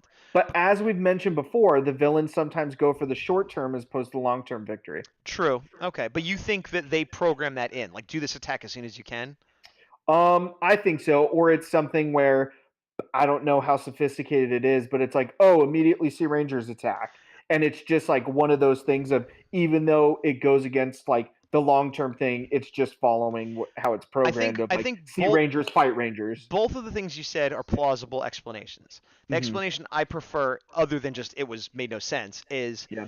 he got powered up, and as soon as he got powered up, he reverted to where he was because he was essentially dead or unconscious, or however you want to put it. And the last Yeah. thing he was doing was he was in a fight with the Red Ranger Zord, the Racer Zord, and so he was probably trying to shoot something, and he lost power. So I think of it as like he woke up and he shot. Oh, immediate. Yeah, picked up. I And got you. then he rebooted to like now, so like it was like a reflex, and then now he's rebooting to like be in the present day and what's going on now. That's kind of how I took it. But didn't he shoot like one or two other times before like fully booting? My recollection is he breaks free and shoots. Okay. If he did more than that, my theory falls apart. But I took it as like that was the last command he had like queued up Yeah. before he No, I like. know that. I Yeah. thought he shot one more time before he left the hangar. But either way, taking a Oh, look he at does shoot chat, again after he reboots. told you. Yeah, what's chat? Go ahead. Um, actually, yeah, it was example of his true power, Ronnie. Okay. You're welcome. And it was a bit weird with how slow Uh, Slicer drone that's was Matt being with on my fully side. rebooting. Hmm. Akidrago, considering Devin also took time to fully reboot last episode, so it makes that's pretty funny. Yeah. Good idea, Gas. Yep. Okay. Um, the more I look at this, the more I just really like this. It Suit. reminds me of like moth-based villains that This we've had in this the shot past. is the one where I most disliked him because when he takes a couple steps and it's like blah blah blah blah blah blah, blah and it's just so obvious like a rubber prop instead of like metal Yeah, canisters. I was just so in awe of it that I suspended Dis- reality for a bit. well, I was in awe of when we come back from the commercial break. The whoever was doing the stunts for Ravi did this awesome like parkour thing off the wall. Then he lands and he does like this like totally unnecessary like handstand cartwheel. Like it's like Yeah. avoiding stuff, but it was one of those things where like I imagine the director being like, do some cool stuff, and he's like, okay, like here we Yep. go. Yep. And this episode was very light on like civilian battles and hand-to-hand fights compared to some of the others. So I noticed that as a specific standout stunt they did. I Uh, think they had to spend so much resources on Zords. They're like, yep, just cram everything in. I agree, but not in a bad. Well, you know what? Here's the bad way. Because I say they didn't really short it. None of this felt bad or rushed or cheap. But Yeah. we did have 10 minutes of rocket fights and terrible Ben and Betty flying away in the beginning. Yep. That's where we paid for it. That's where we paid for it. But I'd rather have the bad stuff in the beginning and then get to the good stuff later. True. So she attacks with a kick attack, being rabbit powered. That makes sense. Hmm. And then we see this teleport in the background. What's that? Well, of course, it's Scrozzle. And again, the whole idea that he's like, yeah, they're gonna win the fight, but I don't actually give a crap about them. I got my own Hmm. plans that I'm working on. I like that. He's just using them as a distraction to go It made me like shopping. him that much more. Yeah, he's smart. And even when he's like acting cowardly, I think that's being smart. I think yeah, he doesn't want to get destroyed, but I think he plays up how scared he is. Like I've compared Hmm. him to Starscream before. Like he will take his shot. He will challenge power. He is smart, but he's smart enough to know like, well, right now I can't challenge his power. So I'll act, "Oh, look, I'm so scared. I can't do anything." Blah, and like so he'll do whatever he has to make his plan work. Hmm. And as he's looking, he see, what is this? It's that helmet that we saw for half a second last episode. He calls it a robot head. You notice that. It's not a helmet, it's a robot head Yep. specifically. Yep. And unfortunately he takes it. So whatever it may become will be on the side of evil, or at least on the side of not grid battle force. Yep. I have the conspiracy theory for it, but we're waiting. Is it based on spoiler things you might know, or is it just a straight up conspiracy theory? Straight up conspiracy theory. But you don't want to share it just yet. Yep. When we get to Evox, I will share. Okay. So meanwhile, the Red Ranger gets in his Racer Zord, and they immediately turn into battle mode because he knows he's all by himself. We cut back to their fight again. Good job editing back and forth. He grabs his arm. Ravi does again. Good teamwork between the two of them. If you notice what Ravi does, he had all those tentacles from Roxy lying around. He uses them and wraps them up in him. So Hmm. again, good tactics. I really think Ravi this whole episode like did a good job. Like he was diplomatic Of and bolstering him up a little bit. Yeah. yeah, like maybe not as much as you would like, but this is my favorite Ravi episode. I could easily agree with that. Okay. But on the kind of negative side, like Uh, the other episodes, I was kind of just all shrugging. right. Well, they had the episode with him and Roxy, which was supposed to be like a Ravi episode. It was Ravi heavy, but it didn't make him look good. This Yeah, episode it is supposed definitely to be a didn't. Devin episode, but it makes Ravi look good. Correct. So he holds her, and then here comes Zoe with an awesome kick for no reason other than to like set up for this blast. I'm fine with it. It looked cool. She does the blast, and she destroys the canister. And I was like, isn't that going to melt him? But he was smart enough to jump out of the way immediately. And so they took out his main weapon. And even says, my favorite weapon, which was interesting because what other weapon did he have? Like, His wit. oh, then he's in trouble. Meanwhile, Yeah. in the background, here's Scrozzle, again, highlighting very clearly that helmet and what looks like some kind of voltmeter or something, just other random The stuff he wanted. the Good. thing I liked when they highlighted him stealing everything Hmm. was he's like, "Oh yeah, this thing. Oh, that's great. I don't have one of those." Yeah. Like he kind of to the previous theory I had of him just like having not a whole lot to work with, and Right. this is like, wow, an actual lab with cool stuff I can Yes, use well. I agree. Perfect. Yep. And so you said, wouldn't it be funny if he was Nate? I think he is Nate's counterpart. Exactly. Like he's Nate, but in the other dimension, working for the other side. But like, Yep. yeah, he's less excited about winning the war or serving Evox. He likes making stuff. He's like a finster, He's like, yeah, Yeah. this is all crazy, but look at what I'm making. This is awesome, like. True. And so he teleports away because he doesn't care about the fight. He got what he needed. Hmm. And then they said, he said, what did he take? And he's like, we can't worry about it now, which seems flippant because we know it's going to be bad, but he's right. They can't worry about it now. They're locked in there with the Yeah. Giga drone and. So we go back to World of Evil Craft, Evil Giga Where Digital. bad things are done. Yes. Now, I got a few things to say about this scene. Number Okay. one, she is morphed. Usually in this zone to conserve, because we've established that it takes Morphex power, and it's Hmm. limited for them. Why is she hanging out morphed in the digital evil zone? I I didn't think about that, but good job. I suspect it has to do with actor availability in the real world.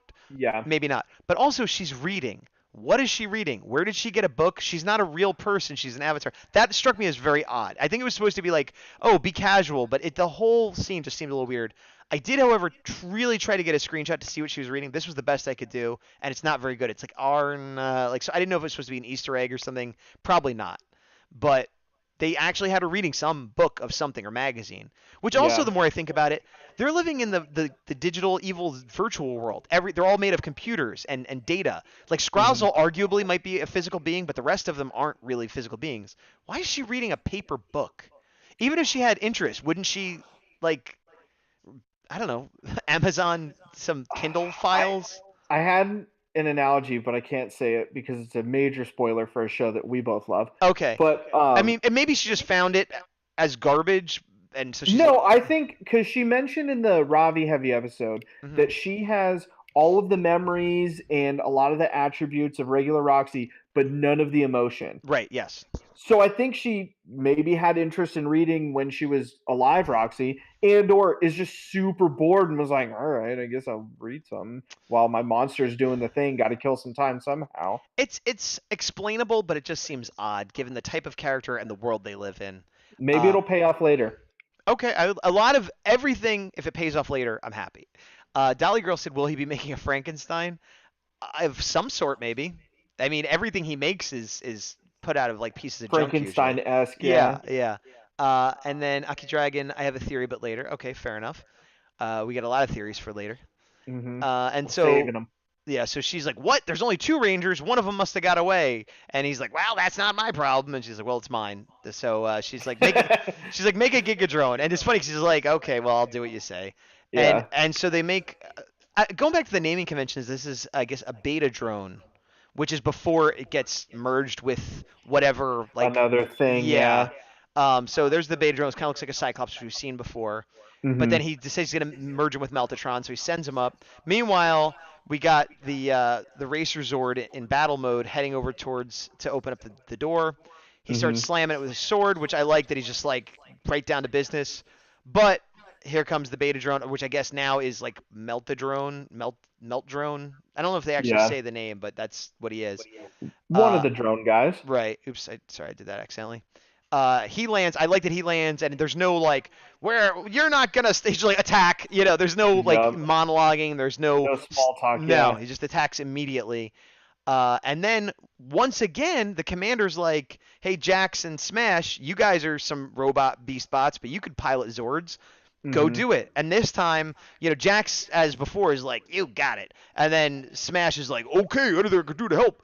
Which is good because last time he was nervous about being able to do it, but clearly Mm-hmm. he could do it, so there wasn't any pushback this time. Yeah. But it does make it again seem like, do we really need the other Rangers then? Like what? I'm really looking forward to future episodes based around the beast spots. I would love an episode that's just like follow a day in the B spots. Like, Mm-hmm. and there could be a big battle going on, and this would be a very good cost-saving episode too. Like, if they want to spend a lot of money on a big battle, then have another episode where it's just the B spots hanging around a base, and you see the Rangers running in and out, and things happening Yeah. at Ben and Betty, and then at the very end, they're like, "Okay, let's go help them fight," and then they have the regular Megazord battle. Or even one where Jax is like, "Hey guys, we're kind of bored. Let's go in the city." And not Crunch, Smash is that his name? Yeah, the no Smash Yeah, is the gorilla. yeah. And then he's like, "I don't know about this," and then they're Right. like, "Ah, no, come on, let's go." And then they like go do the thing. I agree. Matt says beta model to be exact, but I like beta drone as a reverse. Soon the monstrous drone is named Melta drone. Yeah, I agree. Yeah, okay. Beta model, beta drone. You're Yeah. right. So then they send them out. Meanwhile, we cut back to the fight. He's spraying him with the acid, and I'm like, that should just be melting him completely. It does show it hurting him, and it melts his sword, which I thought was really cool. Mm-hmm. The Because thing again, that like yeah, uh, I was gonna say the thing that I had mixed feelings about was that they had like multiple swords at the ready for the Zords, which to me I'm like, oh, I kind of like them just having the one. I understand why you say that. I would rather that than then just the sword be show up later, be fine.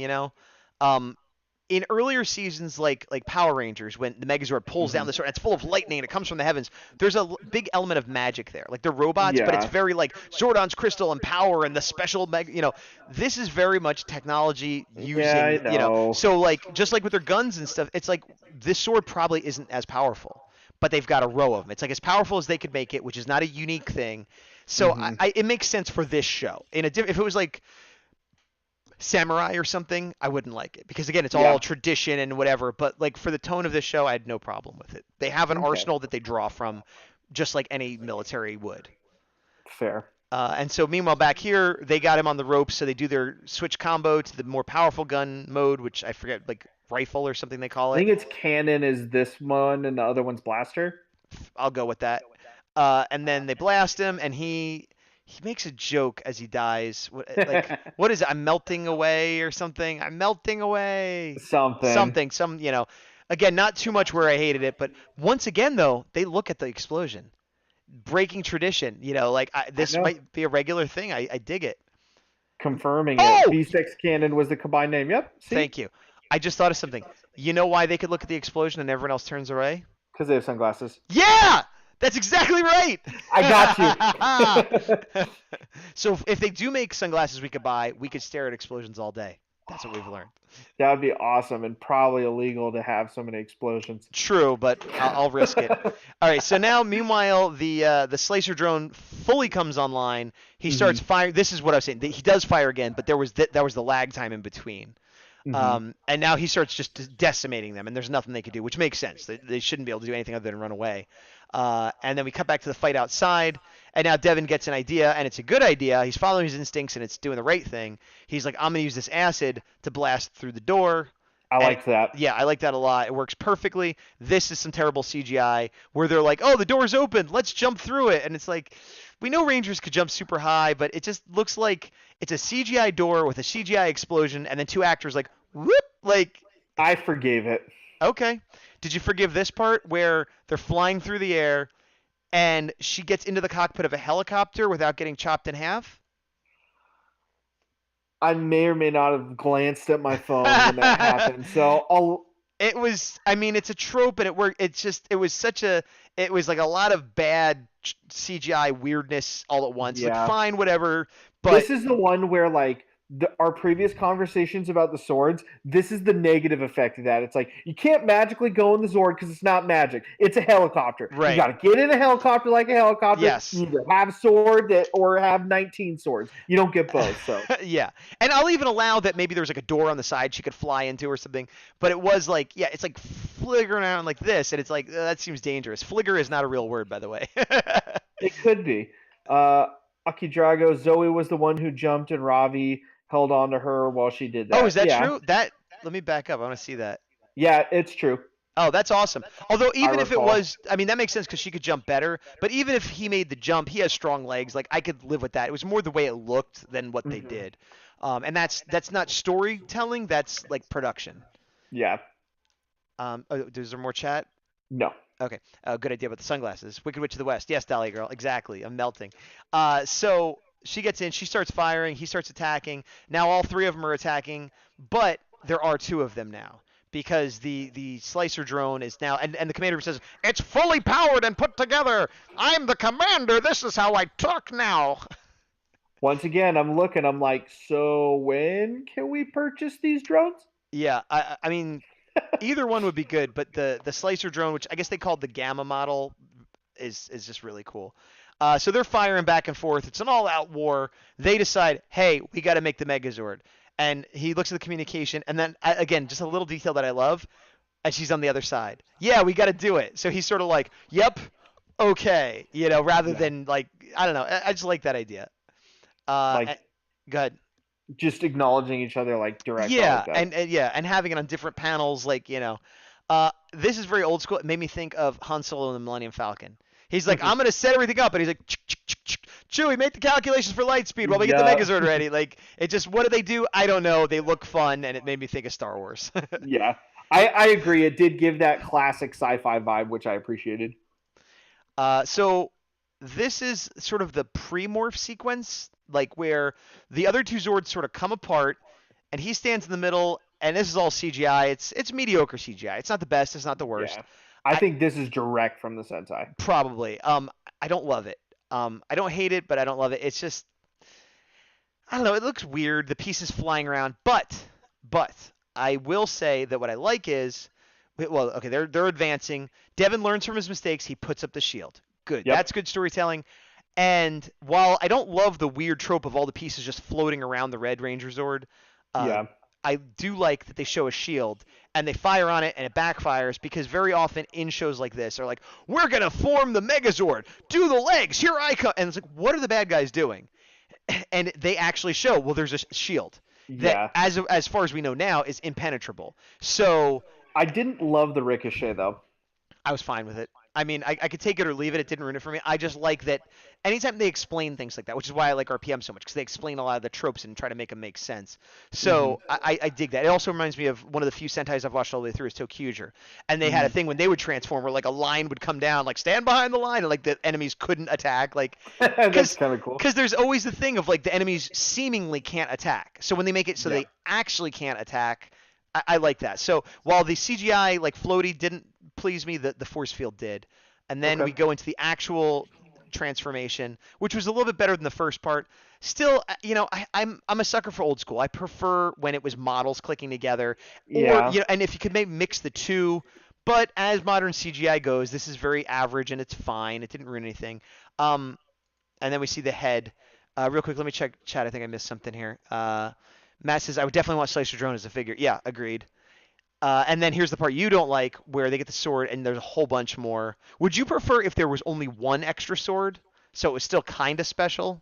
If they had a handful, that'd be okay. This makes me think like there's an entire team just cranking out Megazord swords. Where at the same time, too, I'm like, he's only broken one. That's a better point, actually. The fact that they have replacements makes sense, but yeah, why would they have so many? That's a Yeah, good it's point. like I get you guys want to be prepared, but like, come on.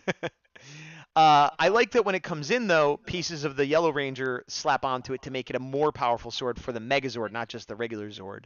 And Yep. then he grabs it, and then Ravi. Oh, I didn't get a shot of this, but Ravi's also like powering up, and he clicks some stuff. Maybe it comes later, and then there's like energy goes into the sword. So like you could see how all three of their Zords and Hmm. all form this sword. The little like paths for them to go up, I thought was kind of goofy, but Agreed. It, I it, it I also wasn't a seemed huge fan of it also that. seemed unnecessary. Yeah, it really was.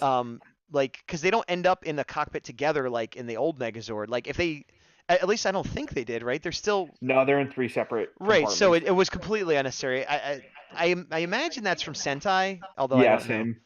Uh, Now here's our first good look, other than in trailers and stuff, of the base Megazord for this series. What are your thoughts?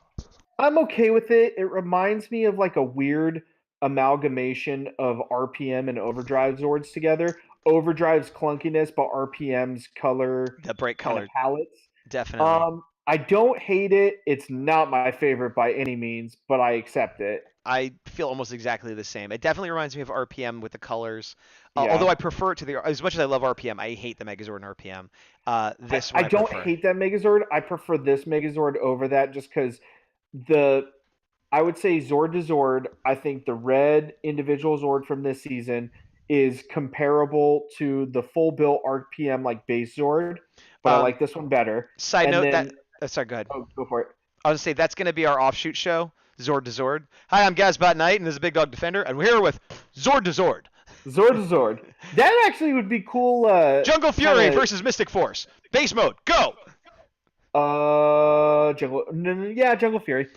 You're correct. End of show. Maybe that won't last too long. If you guys like the idea of us talking about Zords from random seasons, let us know. And if there's an episode where, or if there's an episode of our show where we don't talk about an episode of Beast When there's Morphers, a break in the maybe we'll throw season, for that in. example, yeah. Or Um, Zord talk. Yeah, Zord to yeah. Zord. I guess it would be more like we are Zords. Hey, whatever works. Uh, Wait, Ronnie got Ronnie to says yeah. models give it special style. It's like watching monster movies with robotics. It's at times more real. Agreed. Yeah, It's I agree. I think of the new Star Wars films. I know in Episode 7 they were really big about practical effects for it, and I definitely noticed when I Yeah. watched. Going back to this sword, I do like that he has sort of like Wolverine-esque claws, like two big like blades there. Hmm. And while the overall design I'm kind of mediocre on, lukewarm on, I do think the head itself looks kind of cool. Yeah, I agree on that. All right, so let me chomp that. All right. I actually think I would like this a little bit more if the helicopter blades were moved. Like you could have them deployed or not deployed. I imagine you would be able to. Like, I guess we haven't seen that. Like, if they were back and then he'd be like again, like Yeah, just Wolverine when they like come out. I shield. I'm betting in the toy you'll be able to do that I really hope so. because you'll have to transform it from the helicopter, right? So they have to be movable. I don't know. Unless they're locked in that position. We'll see. Yeah, I we'll mean, see. Transformers, Hasbro, I have faith. Yeah. And then so now we see him enter the battlefield, and of course you have the nice upshot to make him look gigantic. Hmm. And this I like too, that there's a shield produced by the helicopter blades, because if Hmm. he had no energy shield, it would kind of make no sense, because they just Yeah. showed that they could project an energy shield. Now I understand they can't do that all the time, but having some kind of shield is cool. And Yeah. yeah, I don't know, it's just a little thing, but I like that a lot. It was either that or they turned into scissors and cut the missiles in half. Then it would really be RPM. Oh yeah, or more go onger if anything else. Mm. This is the part I was talking about, where they're all putting in their extra power into the sword. So again, it's like we need all our different powers up, and so we see like all the data flowing through. Once again, it's all Hmm. based on like computer stuff, and it blasts up with power. Now this was weird. I didn't get a good shot of it. It gets they power up the sword, and then they fire from the wheels that are on front. They kind of fire this out, and it puts him in this sort of like stasis bubble. Like I didn't quite understand what was going on there. I chalked it up to Sentai footage Me being too. cobbled. But I feel like they could have fixed it with a line of like, Megazord blade powered up. All right, fire stasis beam. Boo! Or, like Yeah, just something. something. But they didn't say it at all, so it just seemed like, is that part of the sword power, or like Speaking of sword powers that don't match up to our liking, I'm really over the blaster for the sword finisher. me too. I've been over that for a while. I Oh, it like makes me so I frustrated. like the way the helmet looks. I like the way the gun looks. Like I have no problem with the design. It's and they had it in the past ones too, where they had Ninja Steel had like the chainsaw, and then they'd be like, here's a sword or a gun, or like the weapon inside should match the outside, or at the very least have the sword, right? And instead, because he Hmm. fires it like he's firing a gun, put it into like a console, like I'm putting extra energy into the sword, and he Yeah, fires it, and then the sword goes wah, and like something. I agree. I'm really over it, and it's such an American thing. And I like American only stuff. I like putting your own spin on it. But give him a crazy big sword. Give him gloves with cheetah power that he has to like jam into the well, console. Something. there's what seems to be in the toys like a red only sword Yes. that's like cheetah themed. Why would that not be it? If it's for something else, that's fine. But like, Yeah, frustrated. I agree. Everybody's agreeing about Yeah, the not about what we just said. Everybody's agreeing about the models looking better. There's an agreement. Me three and no, me they're four. agreed with my frustration. Well, that might be true, but they wouldn't have had time to agree with that If just you yet. guys agree with my frustration on this whole blaster to sword thing, just pipe it up in the comments. Oh well, here's Pipe, well, pipe, pipe, pipe, pipe, pipe. pipe, pipe, pipe, pipe, pipe. There's the blaster, which we were just talking about. And again, it's cool that he has it. But then, yeah, he gets the blaster, and here's the sword. And they could, yeah, there's ways they could make it better, but whatever. We just went over all that. So he Yeah. swipes the sword, and they're stuck in that bubble, so they can't move. So it's an auto win, and he kind of Hmm. grinds to a stop, which is cool. And he does not have sunglasses, so he turns around. That's a cool shot. Yeah, this it is pretty. Yeah. Like usually when like the Megazord, the bigger they get these goofy helmets, which I don't like. This is like Yeah. right in the middle, where he had Yeah. kind of a It's cool a head, nice middle ground. right, and it looks just like an extra helmet on top of the red, and he's got these imposing eyes. So like I dig it. Hmm. I tried not to look too much at the toys and the Sentai to where it goes. I know often they'll get more pieces put on, but I Yeah. worry that this guy is kind of big and bulky. Where right where he is now, I'm fine, and I feel like as soon as they start powering up more, I'm gonna hate the design. That was the same with RPM. Once they got into their super like final mode, it was too much. Yeah. Let's see. Dolly Girl, I agree too. I'm just agreeing because everyone else is agreeing. Matt Kendall Clare did say though, me three and me four were about the blaster. Oh, okay. Fair enough.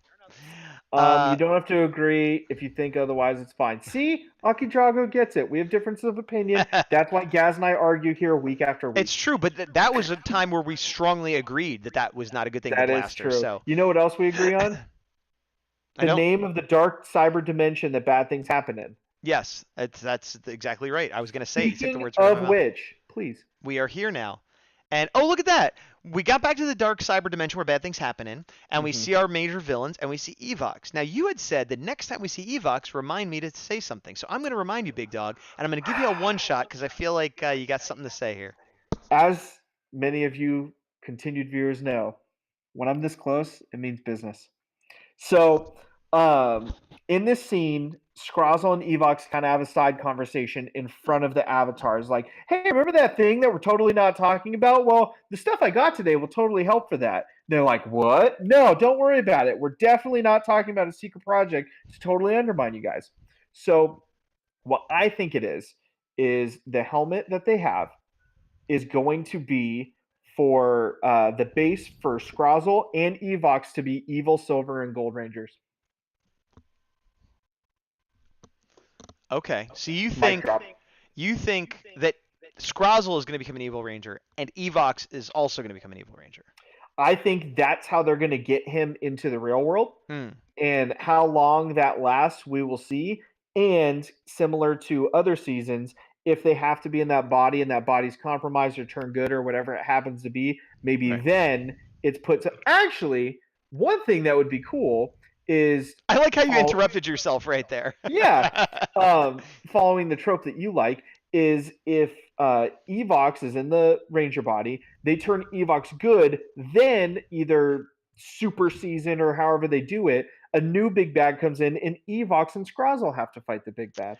I I like that, but I think I don't see Evox turning good because he's basically like an evil computer virus. It doesn't seem like there's. I mean, again, I like when things turn good. I could see it more where it's like the enemy of the enemy is my friend, where they Mm-hmm. become like not as bad, and they're like, well, we don't like you Rangers, but this person's monster, whatever, is way way way way worse, and we got to team up. Yeah. I could see that. Let's see. Dolly Girl cause trouble. Aki Dragon, Dragu. My theory is different. Scrozzle is building Evox a body with that helmet. Well, that's similar to what Bigdawg was saying. Yeah. Oh, Mine, I think, is not a all ranger, in on that. not a Yeah. ranger, but a monster body. I see. Well, but you both think that a body is being built. I agree that some sort of container for Evox is probably being built. Um, I I want it to be one of your two theories, but I worry that with the way this show goes, it could be that Evox becomes essentially the monster of the week, where the body got destroyed. It's, you need to make me a stronger body now, like, and that becomes an ongoing thing. I don't want it to be that, but I can see I've it seen coming. it work, though, with RPM. I didn't love it in RPM. I didn't hate it in RPM. I didn't hate it, but it wasn't my favorite part of the show. But so anyway, we kind of cut through what this is all the discussion here, and he's like, "How are you claiming this a victory?" And like, "Well, we destroyed it." And he's like, "You spent so much more effects and basically got us back to where we were." And they're like, "Yeah." And then I love how Scrozzle just calls him out. He's like, "My plan went great. Yeah. I had no hitches in my plan, you Yep. losers." And then, oh wait, let me back up though. Going back to what I was saying before, both of the avatars are in their morphed up mode. Blaze too. Blaze Mm-hmm. didn't battle at all this episode. There's no reason for him to be morphed up. You could argue that she Maybe was right, already yeah. so in universe. I don't know what the reason is. Out of universe, I think that the actors were needed elsewhere that day, and they just had to film this, so they had the suit actors do it. Maybe. But so Blaze is like, "You think you're so tough? Here's my sword." And Evox is like, "No, man, he did a good job. You're terrible.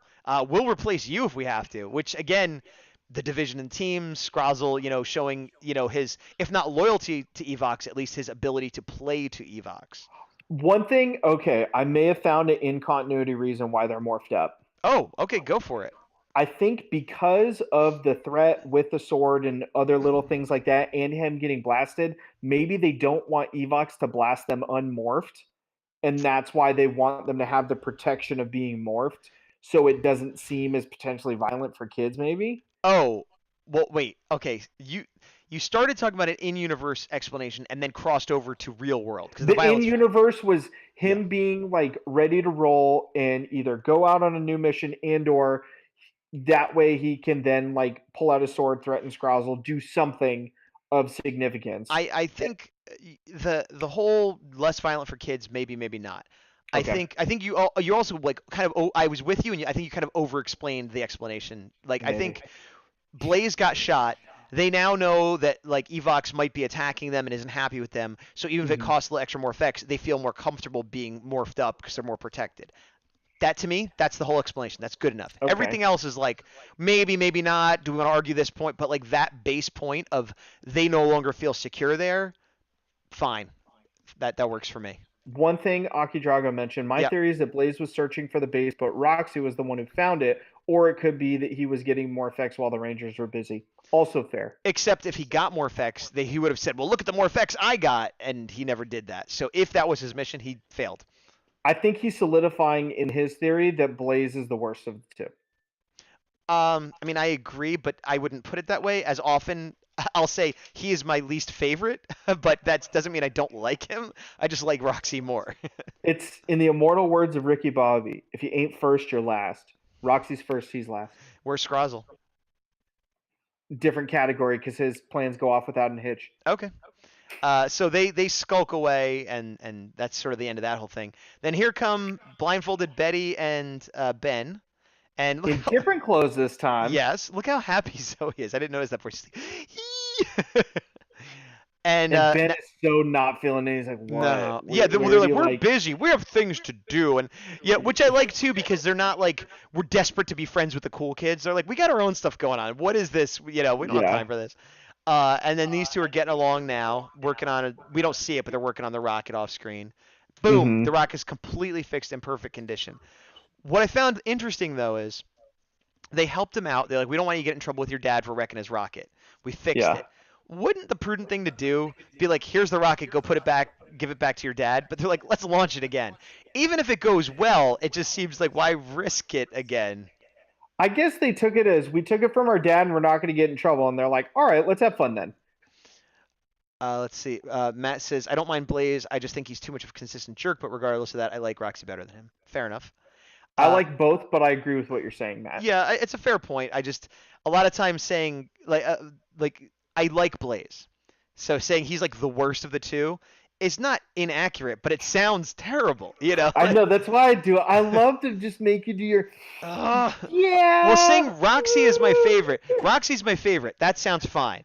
Blaze is the worst. It's like I know. Well, so now he's excited. Oh, you fixed it. Awesome. Thank you. Yeah, Hmm. yeah, we put it together. I listened to Ravi this time. He taught me a thing or two. So he's learned his lesson, and he's like, I forgive you, man.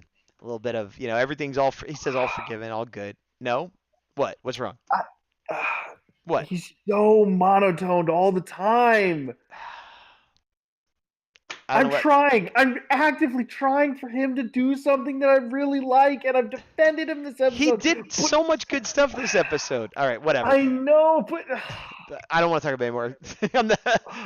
Because he's like, he saves the team single-handedly, and you're like, but then when he says, "I forgive you," he doesn't have enough emotion in his voice. It's like, what else you want him to do? Like, anyway, here's a moment I like. Ben and Betty.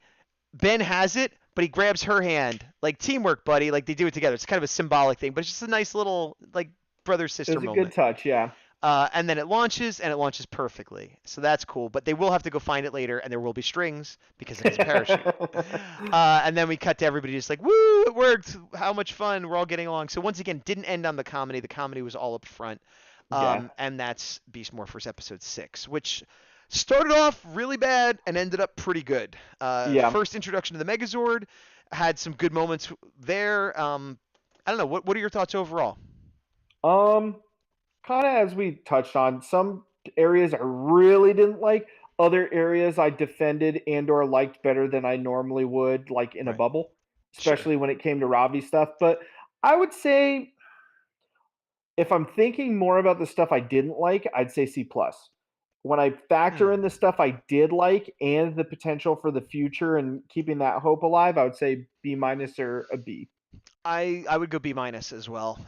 It is a weird unbalanced episode where like the first part I'd give like a C minus, and then the Yeah. later parts is like a B plus or an A. So like Hmm. average together, it's a B C plus B minus. I guess I'm in there too. If it wasn't the first Megazord episode, it would be a C or a C plus.